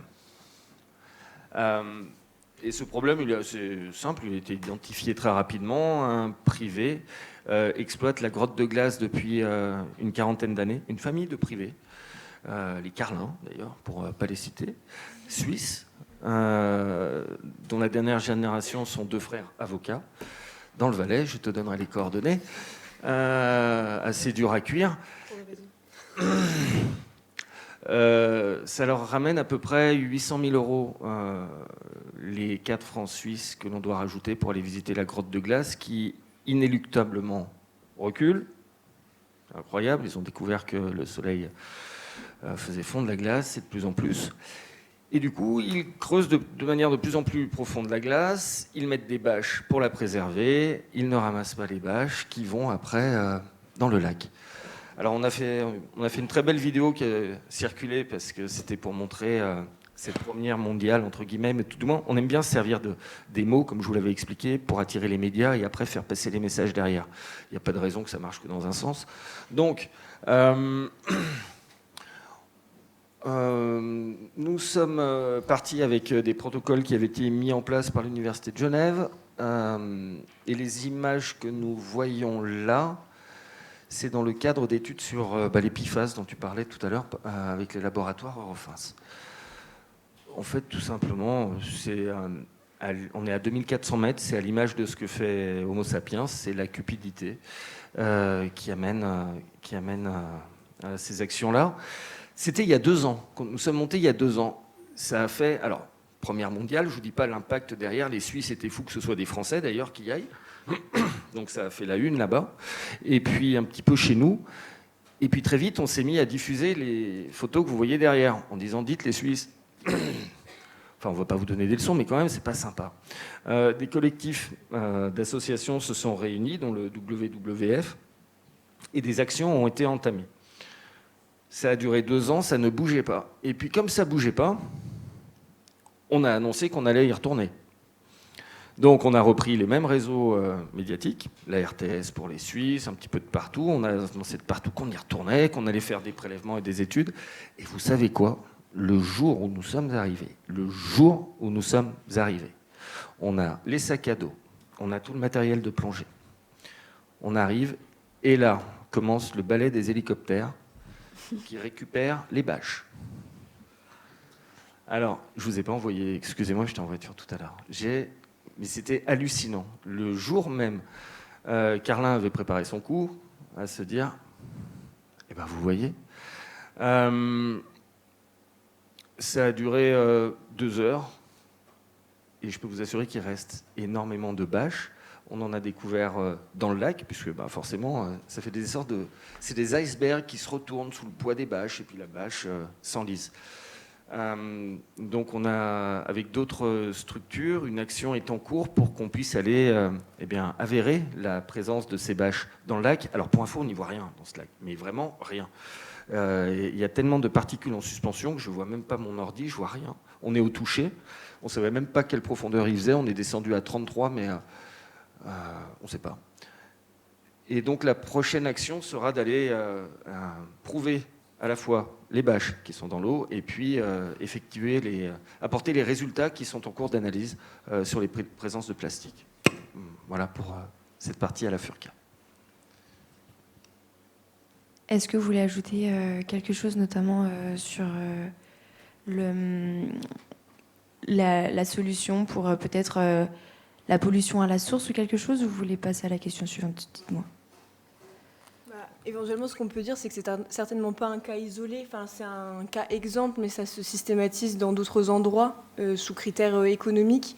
Et qu'une bâche, c'est visible, mais effectivement, il y aura la partie quantification des microplastiques qui sera forcément là, via les conditions environnementales extrêmes qu'il y a là-bas. Sous l'abrasion, il va y avoir forcément de la fragmentation en plus petites particules. Et en fait, là-dessus, quand il y a une bâche, c'est un peu trop tard pour agir presque. C'est un peu comme si... on avait un dégât des eaux avec le robinet ouvert et qu'on essaye de vider avec un seau d'eau, ça ne marche pas, quoi. Donc dans l'idée, la solution, c'est de ne pas utiliser ce genre de solution, quand bien même ce serait pour se dire c'est pour protéger un site. Est-ce que ça vaut le coup, en fait, peser un peu plus la mesure de l'utilisation du plastique dans l'aspect où il va devenir une pollution pérenne par la suite. Ça, c'est important, je pense. Et après, là-dessus, sur des fois des présences, c'est vrai que des fois les écosystèmes s'adaptent, mais à quel prix? C'est toutes ces questions-là où il n'y a pas forcément de réponse, et du coup de se dire, vu le risque qu'il y a derrière, mieux vaut ne pas l'utiliser tout court, à mon sens. Mais c'est pas toujours possible. On est devenu quand même dépendant du plastique sur certains usages, et donc c'est pas une question toujours simple. Enfin, on ne peut pas dire du jour au lendemain on retire le plastique, malheureusement. Ouais, et je rebondis sur ce que tu dis, Léa. Alors, c'était un cours d'eau de 30 cm à la source. Source, pour nous, voulait dire virginité. Quand on a découvert ce qu'il y avait, je ne vous dis pas à quel point on était horrifiés. Sur d'autres lacs d'altitude dans lesquels nous avons opéré, on s'est retrouvé notamment au lac de Sassolo, dans les Alpes italiennes. Il faut imaginer 3 mètres de glace, et donc on a percé pour pouvoir descendre. On mettait la tête dans cette eau, parce que pareil, la virginité de l'eau, la pureté de l'eau, pas un village à la ronde. Le premier était à une vingtaine de kilomètres. On a effectué des prélèvements puisqu'on travaillait on était mandaté par l'Université de Genève. Les résultats sont tombés 3 mois après. Présence de fibres textiles en quantité assez incroyable. Et en fait, ce qu'il faut imaginer, on parlait des problématiques que nous avons, c'est les fibres vestimentaires volatiles. Oui, exactement. Et puis alors là, si on a l'air d'être des super-héros avec nos combinaisons de plongée, la prochaine étude que je voudrais diligenter, c'est sur l'impact des combinaisons de néoprène, avec également là du PFAS et autres joyeusetés. Un truc aussi sur les analyses en labo, en fait, le laboratoire est rempli de plastique aussi. Donc en fait, on a une vraie problématique de se dire d'où vient la contamination. Oui. Est-ce que je l'ai chopé parce que j'ai utilisé un flacon plastique, ma petite pipette? Du coup, on utilise tout en verre idéalement. Mais en fait, effectivement, utiliser des vêtements coton pour pas qu'il y ait de fibres textiles synthétiques qui s'insèrent. Et donc là, pareil, sur les plongées, c'est de se dire, est-ce que ma palme, à un moment, je n'ai pas glissé sur un truc et donc du coup, il y a une petite particule qui s'est enlevée? Ça, on ne sait pas d'où viennent. En fait, la source, on n'a aucune idée. Tout au labo pour que oui. Donc ça, cette partie-là, c'est vraiment une grosse galère sur la partie contamination des échantillons. Et le fait d'avoir des blancs aussi, donc du coup, vérifier la teneur dans l'initial. Merci beaucoup. Toujours sur cet exemple-là, j'avais une question particulièrement pour vous, Antoine.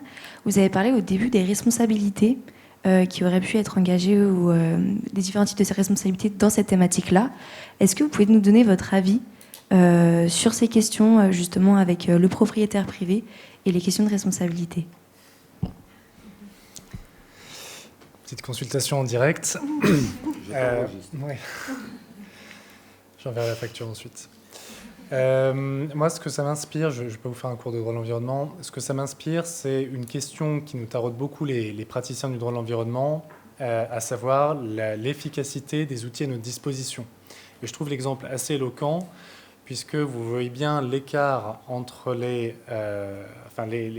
l'écart entre la découverte effectivement d'une pollution potentielle et puis le retour des analyses, les prélèvements, le retour des analyses pour avoir les résultats, etc.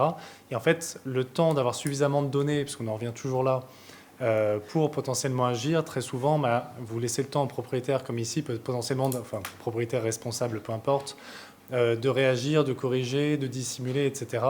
Et donc, il y a toute une réflexion ces dernières années sur l'adéquation des outils, notamment contentieux, par rapport aux spécificités des problèmes environnementaux, et notamment en termes de rapidité, et avec toute une analyse des référés, de leur adéquation ou non aux spécificités du droit de l'environnement, et puis plus largement sur l'effectivité de ces normes, qui là encore pose question très souvent, parce qu'on voit, c'est que s'il y avait des contrôles, ce qu'on voit, c'est que le manque de contrôle, notamment des autorités publiques, laisse le champ libre pour ce genre de pratiques, et que ce sont très souvent les associations et les bénévoles des citoyens qui se retrouvent à jouer les vigies Et ça, c'est vrai pour beaucoup de types de pollution. Les pollutions de cours d'eau, pour travailler souvent sur des problématiques de ce type, elles sont sont fréquemment découvertes par les pêcheurs, les associations de pêche.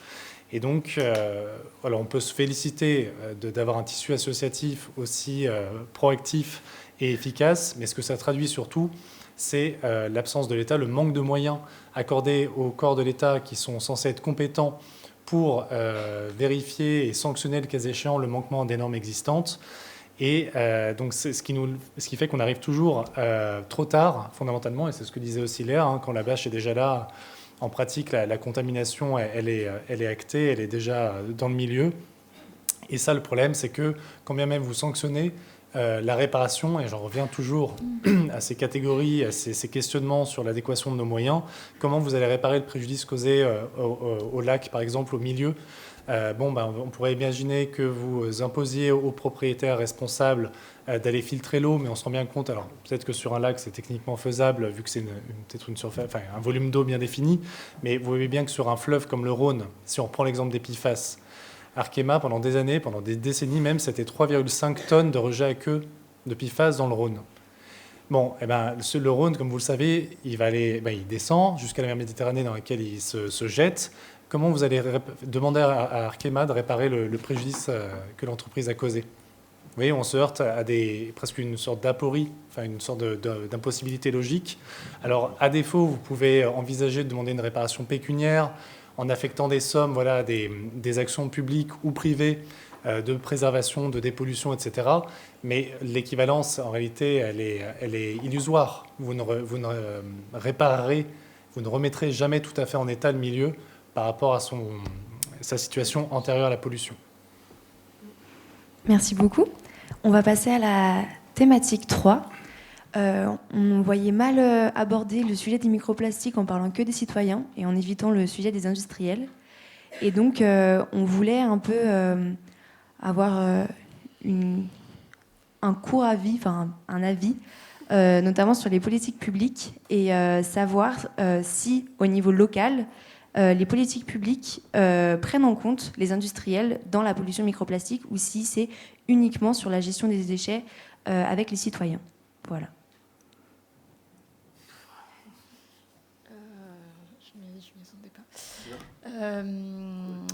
Alors les politiques publiques, oui. Alors en fait, en tant que politique publique, on doit faire avec tous les acteurs d'un territoire. Donc c'est notre rôle de composer et de faire en sorte que tout le monde se parle et travaille ensemble. Après là, sur la question des PFAS, clairement, on a défendu, on va dire, les habitants, les usagers de l'eau qui sont impactés. Donc la position, elle a été politiquement très forte là-dessus, de choisir d'aller à l'encontre d'Arkema, qui était un acteur, on peut dire par ailleurs, qui crée de l'emploi sur le territoire, mais là, on va dire quelque part, la ligne rouge a été franchie. Après, notre rôle, c'est aussi d'opérer la transformation sur le territoire. Je pense par exemple au sujet la protection de la ressource en eau. On a des champs captants et l'idée, c'est de préserver tous les sols qui vont drainer l'eau et alimenter les nappes phréatiques. Et donc, on accompagne les agriculteurs pour les convertir en bio et les sensibiliser à cette question de pourquoi c'est important pour vous, mais pas seulement pour vous, mais pour la collectivité, finalement, que ces terres soient sanctuarisées. Et donc là, il y a un énorme travail qui est fait sur la métropole de Lyon de ce type-là. Donc l'idée, c'est vraiment d'aller vers un mieux collectivement. Après, c'est pas simple, c'est une philosophie qu'on a envie d'appliquer, mais c'est pas toujours simple. Et les intérêts sont toujours divergents. On peut dire, oui, telle entreprise va créer de l'emploi, créer de la valeur. Donc si vous allez à l'encontre de telle entreprise, finalement, vous allez tuer l'emploi. Ça, c'est souvent des arguments qui nous sont... Ou alors, pour les responsabilités élargies des producteurs, l'argument qui est phare, c'est le pouvoir d'achat. On met une éco-contribution sur un produit qui va polluer en fin de vie. Oui, mais vous allez altérer le pouvoir d'achat. Et là, c'est en ce moment, c'est le refrain du gouvernement. On ne touche pas au pouvoir d'achat, donc... on ne va pas chercher même quelques centimes d'éco-contribution sur les produits qui n'ont pas forcément d'issue vertueuse en fin de vie. Donc là-dessus, pour moi, c'est des visions qu'il faut, il faut garder le cap là-dessus. Il faut politiquement être ambitieux et savoir aussi faire des choix. Et je vois les choses un peu de manière binaire, mais quelque part, c'est pourquoi on autorise un privé d'exploiter une ressource naturelle, un milieu naturel. Et donc, pour moi, le garde-fou, c'est, oui, de continuer à défendre le public, le service public, le bien commun. Et là-dessus, j'ai du mal à avoir un entre-deux. Donc, je suis un peu binaire, mais pour moi, le service public, il est à défendre. Et ce que ma collègue a fait sur l'eau, de rendre la gestion publique de l'eau, et ben, c'est un garde-fou pour ce bien commun. Et moi, c'est ma vision des choses et c'est ma vision politique, mais je le vois comme, pour le coup, une des solutions à déployer. Si vous avez des réactions. Moi, j'avais juste à nouveau un placement par rapport à la science vis-à-vis de essayer de trouver un responsable quantifiable, on va dire. Pas simple non plus. Globalement, il y a des études qui ont été faites dans le cadre d'une thèse qui essayaient d'identifier est-ce que, via l'occupation des sols, on était capable de remonter à une abondance plus importante en microplastiques. Et ce que ça a montré, c'est qu'effectivement, en zone industrielle, c'est plus exposé aux microplastiques. Mais il y a deux freins à ensuite, qu'est-ce qu'on fait par la suite, c'est de se dire, quid de la traçabilité, toujours pas, et la porosité entre l'espace privé et public, qui fait qu'en fait, un privé qui a émis va rejeter ailleurs, et en fait, ça, c'est des questions plus complexes d'aménagement ensuite, et rien que l'exemple sur les poubelles, là, proche du Rhône, en fait, c'est des exemples d'aménagement concret qui modifient le rapport à l'espace et à la gestion du déchet, qui peuvent avoir un réel impact.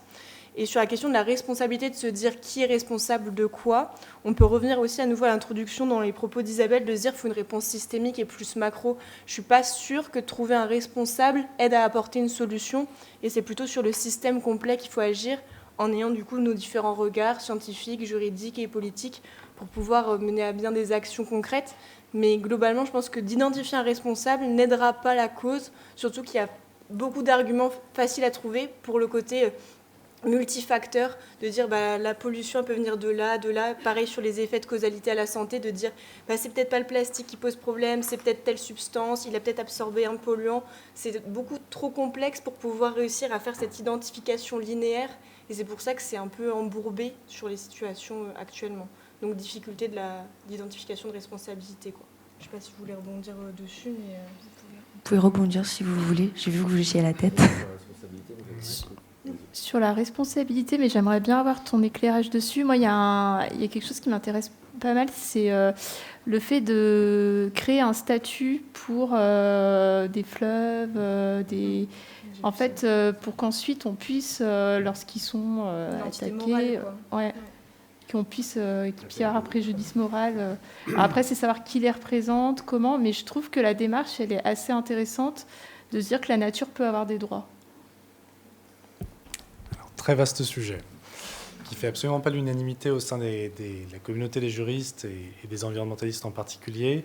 Donc, pour rappel, notre droit il est fondé sur une partition sujet de droit, objet de droit, qui reflète un petit peu la partition nature-culture, qui tend à réifier tout le vivant non humain.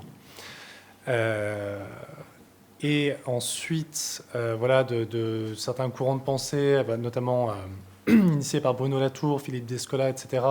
Ensuite, de certaines initiatives à l'étranger, notamment dans les pays d'Amérique latine ou en Asie, ou partout où les cultures autochtones ont conservé une appréhension différente du lien entre les humains et le vivant non humain.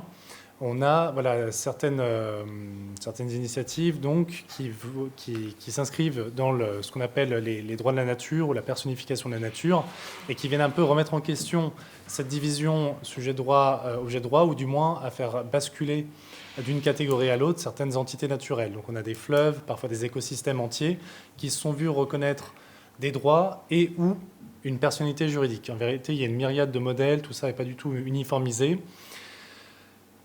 En pratique, encore une fois, c'est mon apport à cette table ronde, on est nombreux et nombreuses à émettre des doutes sur l'efficacité de ce type de mesures. Indubitablement, moi je suis le premier à le reconnaître, je trouve ça intéressant sur un plan symbolique, politique, culturel, parce que ça nous force un petit peu à décentrer notre point de vue, à imaginer d'autres modes de gouvernance, mais fondamentalement, je ne pense pas que ça vienne résoudre ou apporter une réponse substantielle à certains problèmes structurels comme l'inadéquation, le manque de moyens de l'administration pour veiller à la prévention des atteintes à l'environnement, l'inadéquation de certains instruments. Enfin, vous allez vous retrouver avec les mêmes problèmes. Fondamentalement, en fait, aujourd'hui, on a déjà, et c'est souvent ce qui est opposé par les contradicteurs de ce courant ou de ces nouvelles idées, on a déjà des acteurs qui sont habilités juridiquement à représenter l'environnement, et notamment les associations de protection de l'environnement, qui ont une faculté d'agir en justice facilitée par le droit, etc. Donc oui, dans la mesure où on va venir, notamment au niveau local, recréer du lien et de la connaissance et de la proximité entre les habitants et leur territoire, impliquer, et on reboucle avec le travail de Lionel, les habitants dans la production de connaissances scientifiques, dans la défense également de l'environnement, donc ça absolument, mais je suis moins convaincu par rapport aux problèmes plus systémiques et structurels que j'ai eu l'occasion de dénoncer précédemment. Dommage. Oui, moi je vais rebondir sur ce propos, mais sur une autre approche. Je pense que pour pouvoir mettre en place aussi les politiques locales, il faut connaître son territoire. Et je vais vous donner quelques exemples sur la chance que nous avons d'être ici à Lyon. Bon, vous avez compris, mon truc à moi, c'est l'eau. J'aurais du mal à vous parler d'autre chose. L'aventure, ça peut être l'Amazone, les chutes du Niagara, ça peut être la Terre de Feu, etc., etc. Mais si on regarde juste en appuyant sur le bouton qu'on a là et qu'on change notre regard, la connaissance de notre territoire, on est à Lyon. On est sur le deuxième affluent de la Méditerranée après le Nil, le plus puissant fleuve français, 1500 mètres cubes secondes, avec cette 9e rivière qui vient se joindre à Lyon, à la confluence. Ça nous amène 2 bras qui font grosso modo chacun 8 km. 8 km avec 2 berges, on a 32 km de berges au sein de Lyon. C'est la même distance qu'on a entre Nice et Cannes. Et je suis à peu près convaincu que tout le monde qui a pris sa voiture ou son bus ou son vélo pour faire Nice-Cannes regarde la mer en se disant « Waouh, qu'est-ce que c'est beau !»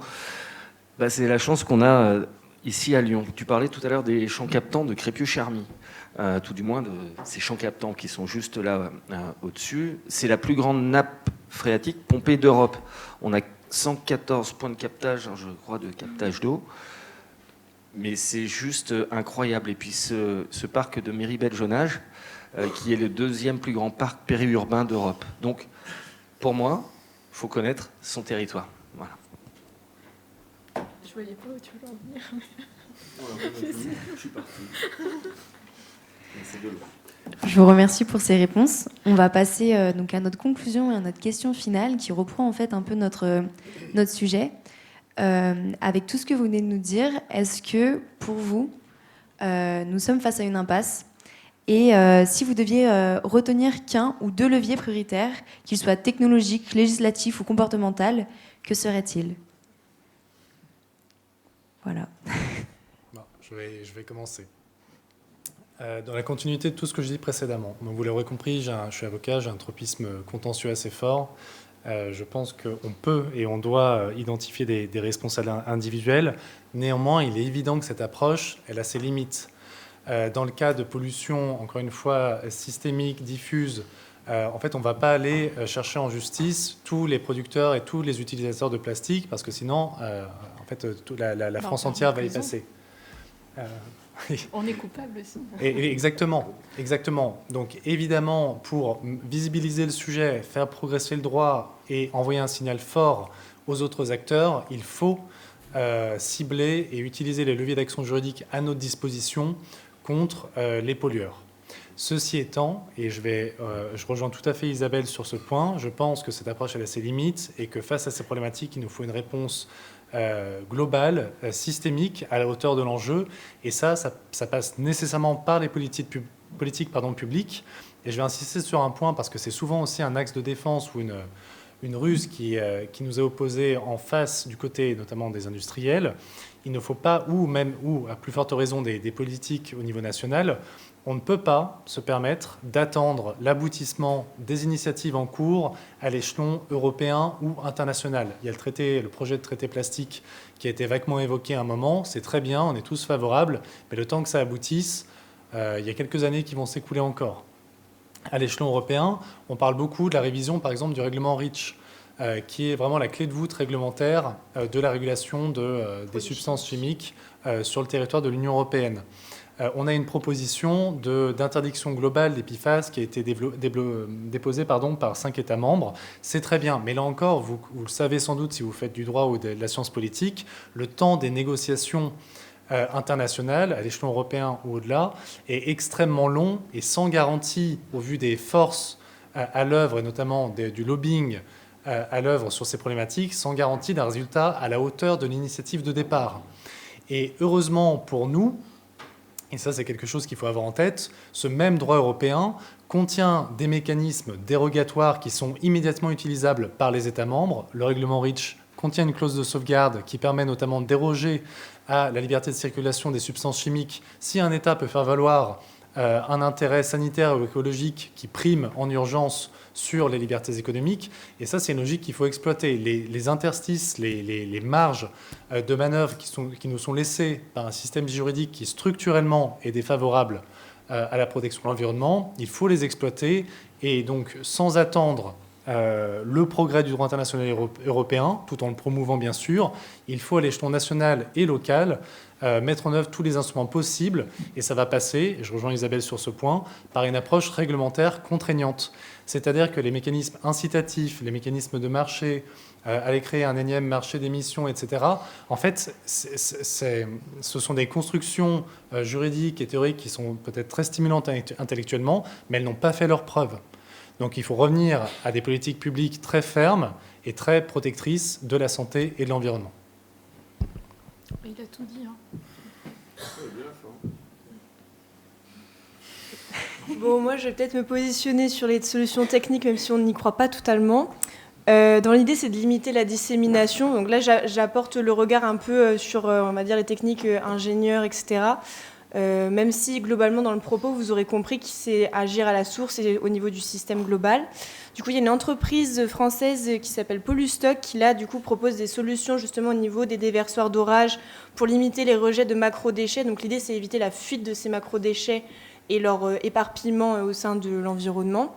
Mais là encore, on rappelle qu'il y a les microplastiques, donc ça passe largement en dessous de ces mailles. Il y a l'entreprise IFP Énergie Nouvelle qui a développé une technologie au niveau des machines à laver pour pouvoir filtrer les fibres et les récupérer au maximum. On n'est pas sur un rendement de 100%, mais on en récupère quelques-unes pour limiter aussi leur dissémination. Et avec les industriels, ils travaillent sur des technologies de flottaison. La flottaison, c'est une technique où on met du gaz, des bulles, en gros champagne, dans les fluents industriels. Et ces petites bulles, comme elles sont hydrophobes, donc elles ne sont pas des bonnes interactions avec l'eau, les plastiques qui ne sont pas en bonne interaction avec l'eau non plus vont venir plutôt se fixer sur l'air et remonter à la surface. Et là, on peut ensuite les curer. Donc ça, c'est des techniques qui sont en cours de développement chez IFP. Et aux États-Unis, donc là, je suis tombée récemment dessus, il y a une entreprise qui s'appelle Polygone, donc qui a développé une espèce de solution, on va dire, qui est inspirée de la nature, qui ressemble un peu aux algues laminaires qu'on a dans les mers et l'océan. C'est des espèces de petits brosses comme ça qui sont en silicone. Silicone, c'est aussi un plastique, donc voilà. Mais en termes d'interaction avec les plastiques, du coup, c'est top. Donc on vient les capter de cette manière-là, et après, il reste se poser la question de qu'est-ce qu'on fait une fois qu'on a capté toute cette pollution, elle finit où, comment on la traite. Et un autre aspect sur les solutions de gestion en ville, on déploie de plus en plus pour l'eau notamment des solutions fondées sur la nature, de manière à essayer de limiter justement cette dissémination. Mais en fait, ce qui se passe, c'est qu'on utilise des bassins d'infiltration pour du coup épurer l'eau, la nettoyer. Et donc, on concentre la pollution au niveau du sol. Et là, du coup, il y a une partie des pollutions du sol qui est à prendre en compte. Mais par contre, l'eau qui est passée au travers de ces bassins, elle a été en partie épurée et décontaminée de certains polluants. Donc ça, c'est pour les solutions techniques. Mais le point de vue plus scientifique, et même QA, la coalition scientifique pour le traité mondial sur le plastique, elle est plutôt du coup d'avoir deux leviers qui sont autour de la responsabilité effectivement des producteurs, mais qu'elle soit renforcée en intégrant en fait la prise en compte de la fin de vie des produits, donc en l'ensemble de chaînes de vie, et avoir une transparence aussi en termes de composition. Ce que j'ai pas trop évoqué pendant les questions, c'est qu'en fait on a aussi une énorme boîte noire sur de quoi sont composés les plastiques, parce que c'est secret industriel, et pourtant on sait qu'il y a des substances toxiques aussi dans ces plastiques, donc il y a une nécessité de transparence pour qu'on puisse enfin agir sur ce qu'on connaît, parce que pour l'instant, on essaie d'agir, mais il y a une partie qu'on ne connaît pas. Et l'autre partie, c'est évidemment la réduction de la production plastique. Et concrètement, les deux leviers principaux, ce serait d'arriver à définir un usage essentiel pour pouvoir en fait se dire pourquoi on utilise le plastique et plus l'utiliser de manière systématique par défaut. Et par ailleurs, interdire le plastique à usage unique, mais de manière effective. Et effectivement, c'est ce qu'on a été souligné, c'est tous ces petits interstices où on s'insère. Par exemple, sur la directive européenne, c'était l'interdiction des sacs en plastique légers. Léger, ça veut dire inférieur à 50 microns d'épaisseur. Donc en fait, si on en fait des plus épais, c'est OK, il n'y a pas de souci. Donc en fait, la manière dont on définit dans le texte de loi est aussi essentielle pour pouvoir éviter du coup ces petits filoutages qui sont faits au niveau économique par les industriels. Et donc il y a notamment dans une revue de magazine que tu as aussi apportée là, Lionel, Déplastifier le monde, il y a une citation d'un des chercheurs justement dans Pop Science qui disait que l'enjeu, ce n'était pas de se focaliser sur les déchets, mais directement sur le système qui les produit. Il vaut mieux déployer ses efforts sur le système que sur le déchet, parce que le meilleur déchet, c'est celui qu'on ne produit pas. Voilà.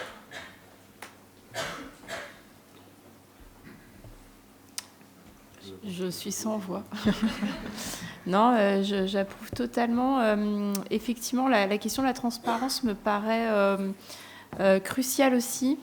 Pour vous donner un exemple, je me suis penchée sur les déchets textiles, parce que pour le coup, c'est une aberration totale ce qui est en train de se passer. Et en gros, l'idée a été de se dire, comme à chaque fois, on va trouver une solution technique pour pouvoir recycler le textile. OK, donc on est parti en recherche. Puis là, on nous a annoncé, on nous a dit, ah, ça y est, on va pouvoir trier à la fibre, donc séparer les différentes composantes, et à la couleur pour ensuite que ce soit recyclé. Éventuellement, pour après faire des isolants. Enfin, il peut y avoir d'autres issues qui sont trouvées à ces matières-là. Et puis finalement, il s'en est avéré que ça se faisait sur lecture d'étiquettes en partie. Et là, ils ont constaté qu'en fait, 90% des étiquettes de vos vêtements sont fausses. Donc on vous dit qu'il y a du coton, de la soie, et en fait, non. Et du coup, on voit ce manque flagrant de transparence, parce que même quand le consommateur veut bien faire, admettons, et acheter durable, éthique, tout ce qu'on veut, même là, il a pas forcément l'assurance de ce côté-là. Et effectivement, sur le plastique, c'est un vrai sujet, parce qu'il y a énormément de polymères, de composantes, etc. Et en tout cas... quand on vous dit le plastique est recyclable, c'est bon, et ben cette composition est vraiment problématique et rend le plastique pas recyclable. Et du coup, là-dessus, oui, on a à minima des efforts à faire si on veut essayer d'échelonner les efforts qu'on doit faire. Je pense que c'est un impondérable qu'on ait cette transparence pour ensuite pouvoir agir en connaissance de cause. Lionel, je vous laisse conclure en 2 phrases, comme ça après on pourra passer aux questions. Et voilà. Ok, mais écoutez, je vais faire très bref. Pour moi, la lutte contre la pollution me fait un petit peu penser, malheureusement, à la lutte contre le dopage, où, vous connaissez l'histoire, on a un athlète qui va descendre le 100 mètres en 9,50, et puis après, on va lui faire un léger prélèvement de globules rouges et autres, et on va s'apercevoir qu'il y a une molécule qui lui permet de descendre le 100 mètres en 9,50, et le temps qu'on fasse les études, et puis qu'on s'aperçoive que, eh bien, une nouvelle méthode sera inventée, et ainsi de suite. Et vous savez, nous, depuis 7 ans, on est appelé sur les pollutions microplastiques, sur les pollutions PFAS. On monte des expéditions pour travailler sur les pollutions dues aux munitions immergées dans nos lacs, nos rivières, qui balancent du mercure, du cadmium, de la TNT, etc., etc. C'est un petit peu sans fin. Et on parlait tout à l'heure, effectivement, des PFAS. C'est, je crois, sur 27... typologie de PFAS l'on se concentre actuellement sur une famille qui en comporte des milliers. Donc, maintenant que j'ai dit ça, je peux aller m'acheter un flingue et m'en servir, contre moi, bien sûr. Mais je pense que tant qu'on aura... qu'il faut absolument qu'on garde l'espoir en ayant des fonds qui puissent alimenter la science, que l'on arrive à lutter pour faire appliquer le droit de manière... stricte, et puis que les politiques, qu'elles soient nationales ou locales, arrivent à s'émanciper des pressions, des lobbies et autres autour d'elles. Et avec tous ces si, peut-être qu'on y arrivera. Hein ? Je vous remercie tous pour toutes ces réponses à nos questions. Maintenant, on va passer aux questions du public. Donc, on va circuler avec un micro. N'hésitez pas à lever la main si vous avez des questions à poser aux intervenants.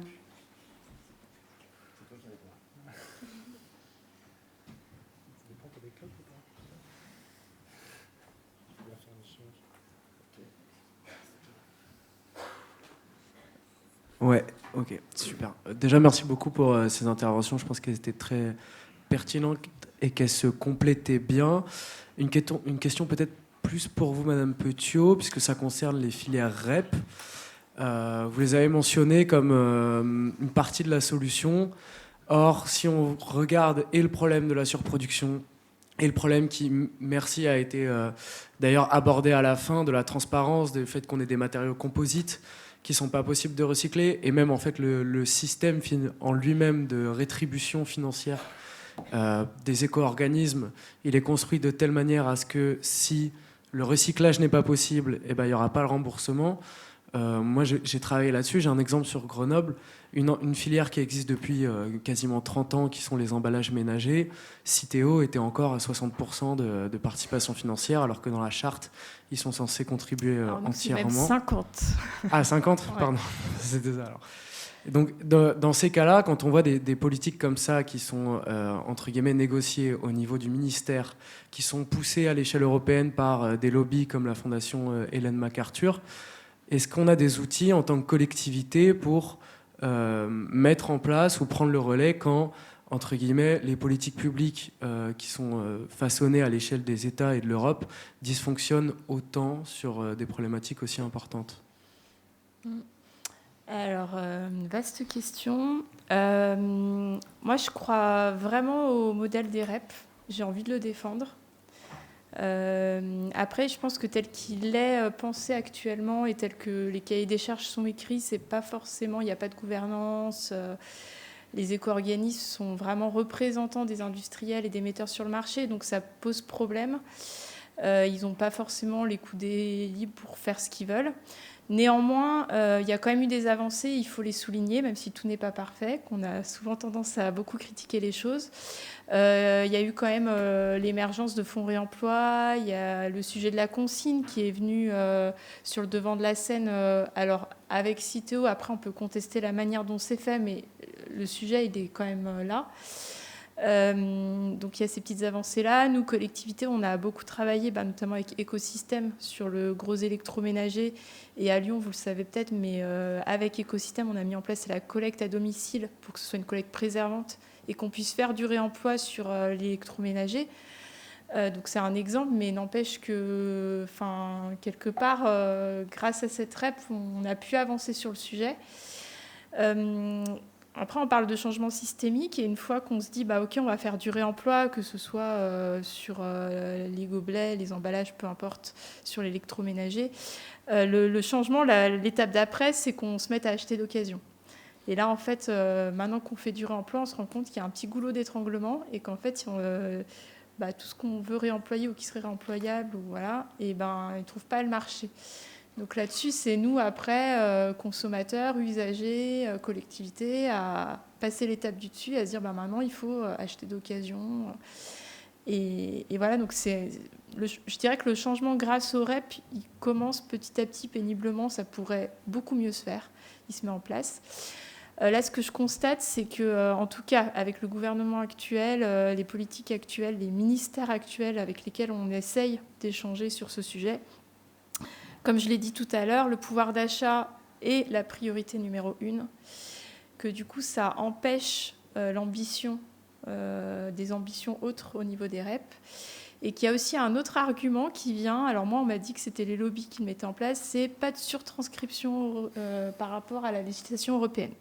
Et là je dis oui, mais alors dans ces cas-là, à quoi sert la France et notre Assemblée si on se calque sur l'Europe? Il est bien connu que l'Europe laisse quand même une part assez importante au marché, au sens large. Du coup, là-dessus, il faut se battre, en fait. Pour moi, il y a ces deux arguments-là, et ils ne sont pas entendables. Il faut qu'on arrive à se battre. Donc, nous, collectivités, on a lancé des recours contre l'État pour non-application de la loi AGEC sur ces REP. Je pense qu'il faut qu'on y aille, qu'on aille plus loin, qu'on aille plus fort là-dessus. Et même si le modèle il n'est pas parfait, il a quand même le mérite d'exister. Et pour le coup, en France, on l'a plutôt défendu jusqu'à présent. Et ce serait dommage d'avoir fait tout ça pour rien. C'est mon sentiment, mais après, on peut débattre.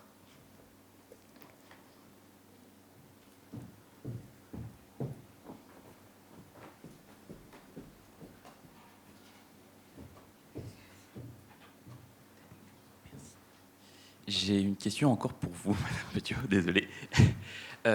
C'est avec l'approche des municipales, à quel point...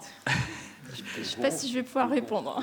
À quel point, si le parti justement écologiste ne passe pas, vous serez impacté pour la bonne lancée que vous avez sur justement toutes ces démarches écologiques? Je ne peux pas me prononcer à la place des autres sur ce qu'ils feront ou ce qu'ils ne feront pas.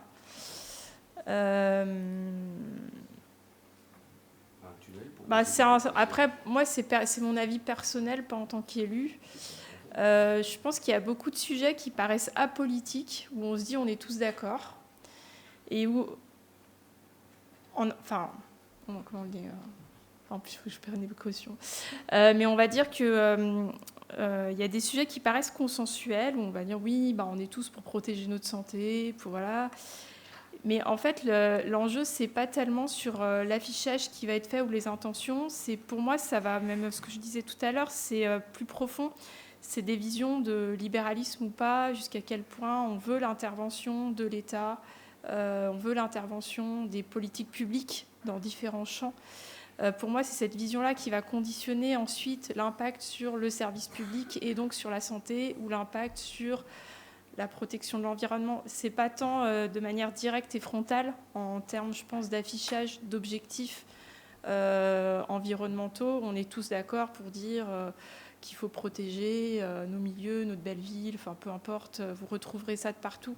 Pour moi, c'est plus sur la vision globale de mener l'économie, de mener, enfin, que ça peut impacter derrière. Enfin, je ne sais pas si je suis claire, mais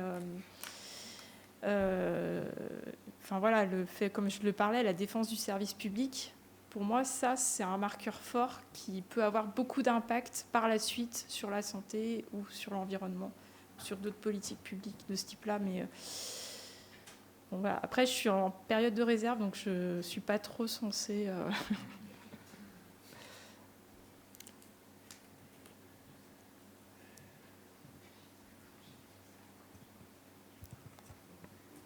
Déjà, merci beaucoup du coup pour toutes ces explications. Et moi, j'ai encore une question, parce que c'est encore un peu flou pour moi le plastique, je crois, finalement. Vous avez parlé de pas mal de solutions pour le récupérer, mais je crois que ce qui se passe après, c'est encore assez flou dans ma tête. Je ne sais pas à quel point... ok, on l'a récupéré, mais on fait quoi avec après? J'ai l'impression que c'est indestructible, donc on peut tout recycler. Je sais pas. Je sais pas si j'ai pas tout compris, mais je crois que c'est resté flou. La question, elle est très intéressante. C'est qu'est-ce qu'on fait du plastique? Donc, dans les faits, on va vous dire ce que je disais tout à l'heure, le plastique est recyclable. En pratique, au niveau mondial, on peut en recycler que 7%. Donc, 93% n'est pas recyclé. Donc, qu'est-ce qui devient? Il y en a une grosse partie qui se retrouve dans les milieux naturels. Donc là, on l'a vu. Et ensuite, c'est incinéré ou voire enfoui. Et il y a plein de pays qui n'ont pas de solution de traitement. Donc, par exemple, à la métropole, on a mis en place le 1% déchets pour faire de la solidarité internationale sur la question des déchets. Et là, en fait, pour le coup, j'ai eu l'honneur et la chance d'aller à Madagascar pour qu'on puisse apporter notre expertise à Madagascar. Et en fait, le constat, il est que là-bas, ils n'ont aucune, mais quand je dis aucune, c'est aucune solution de traitement. Et donc, en fait, la solution, c'est la décharge à ciel ouvert, partout, dans tout le pays. Et je pense que ce n'est pas un cas isolé.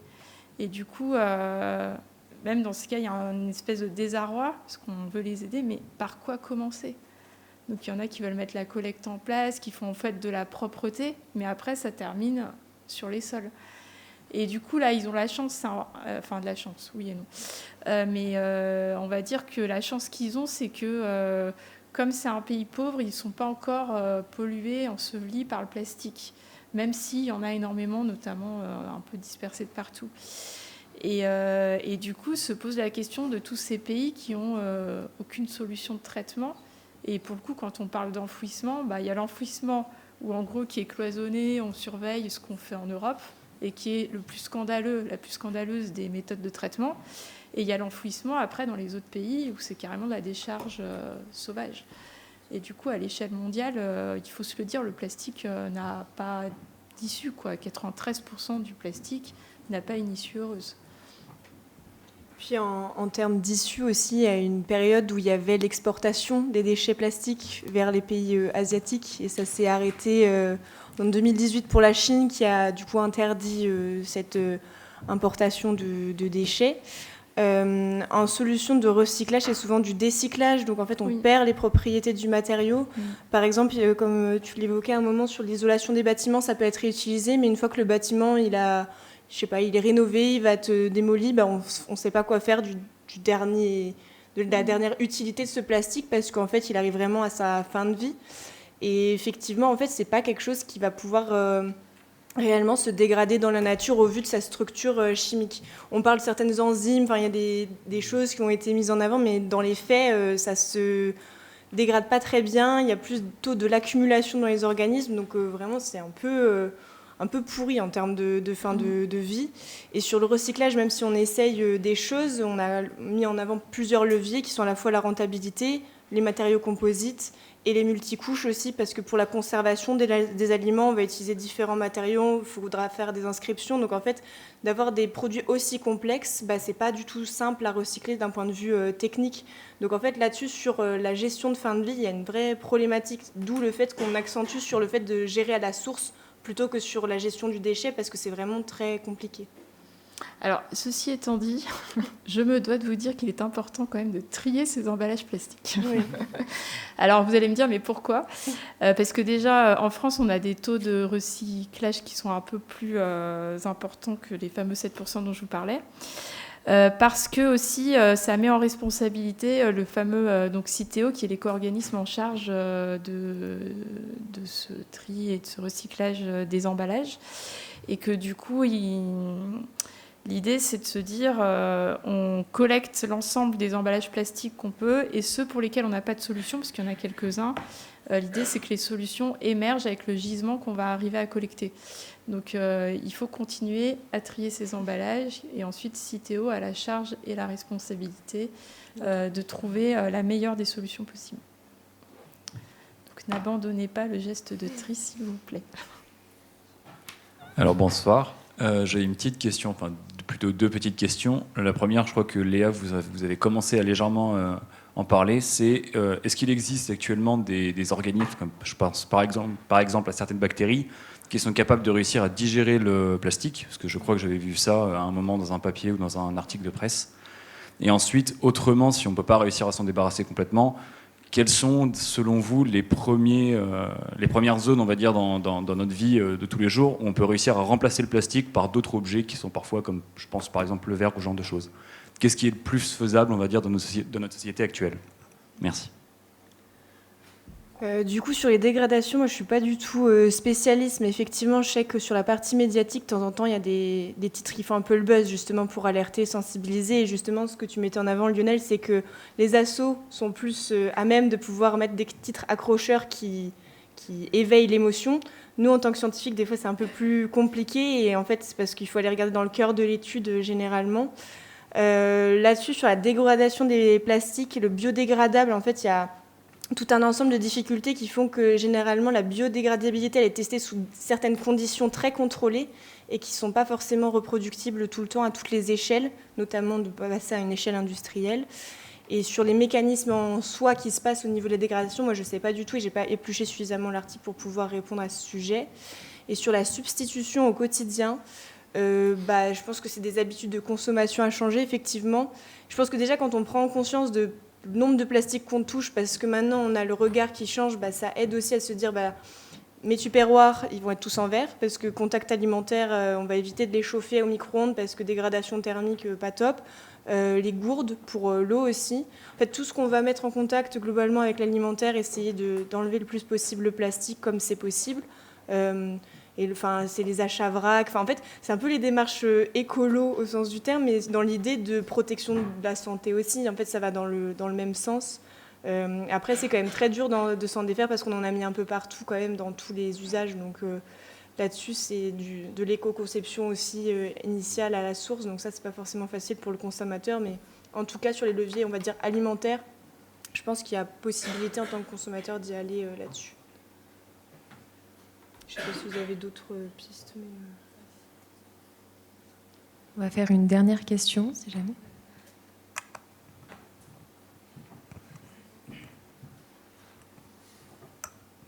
Justement, ma question, elle portait sur l'éco-conception.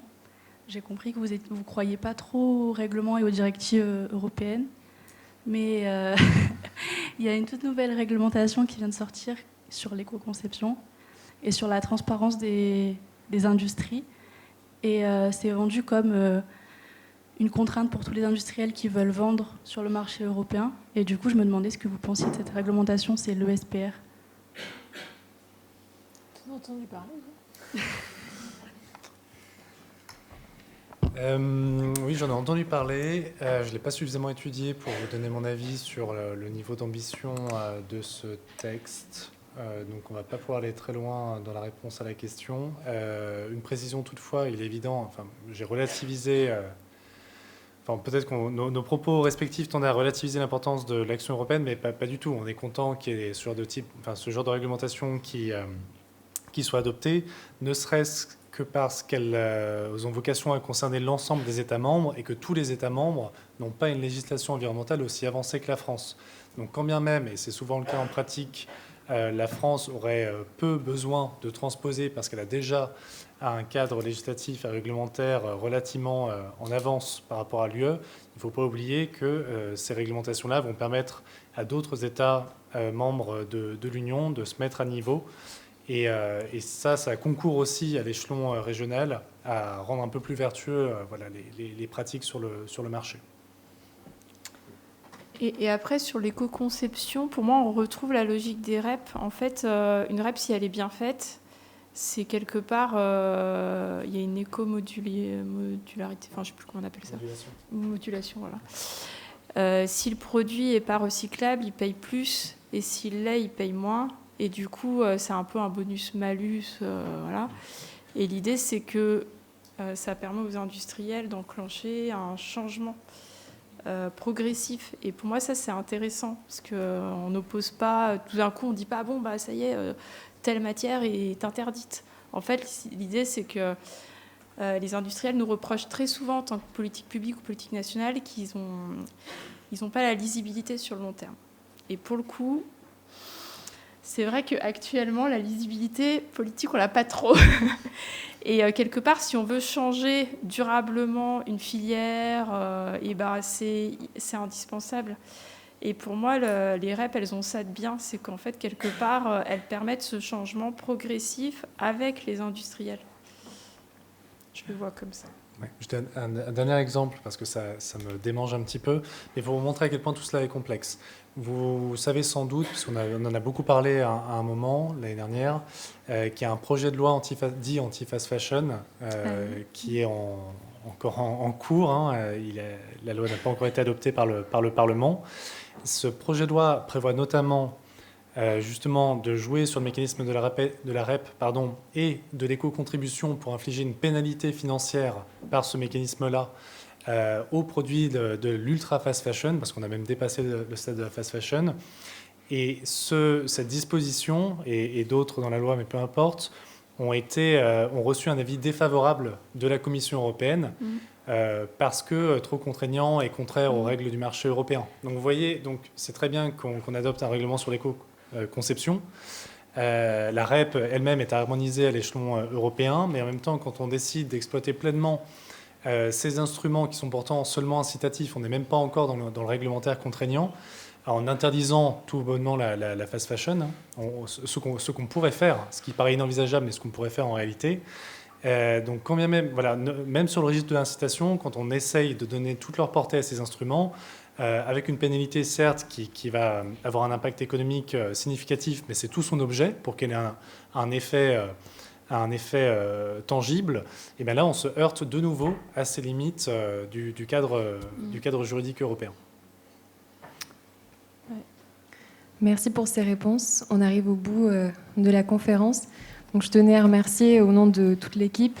Un grand merci du coup à nos 4 intervenants pour leur participation et pour avoir partagé leur expertise et point de vue avec nous ce soir.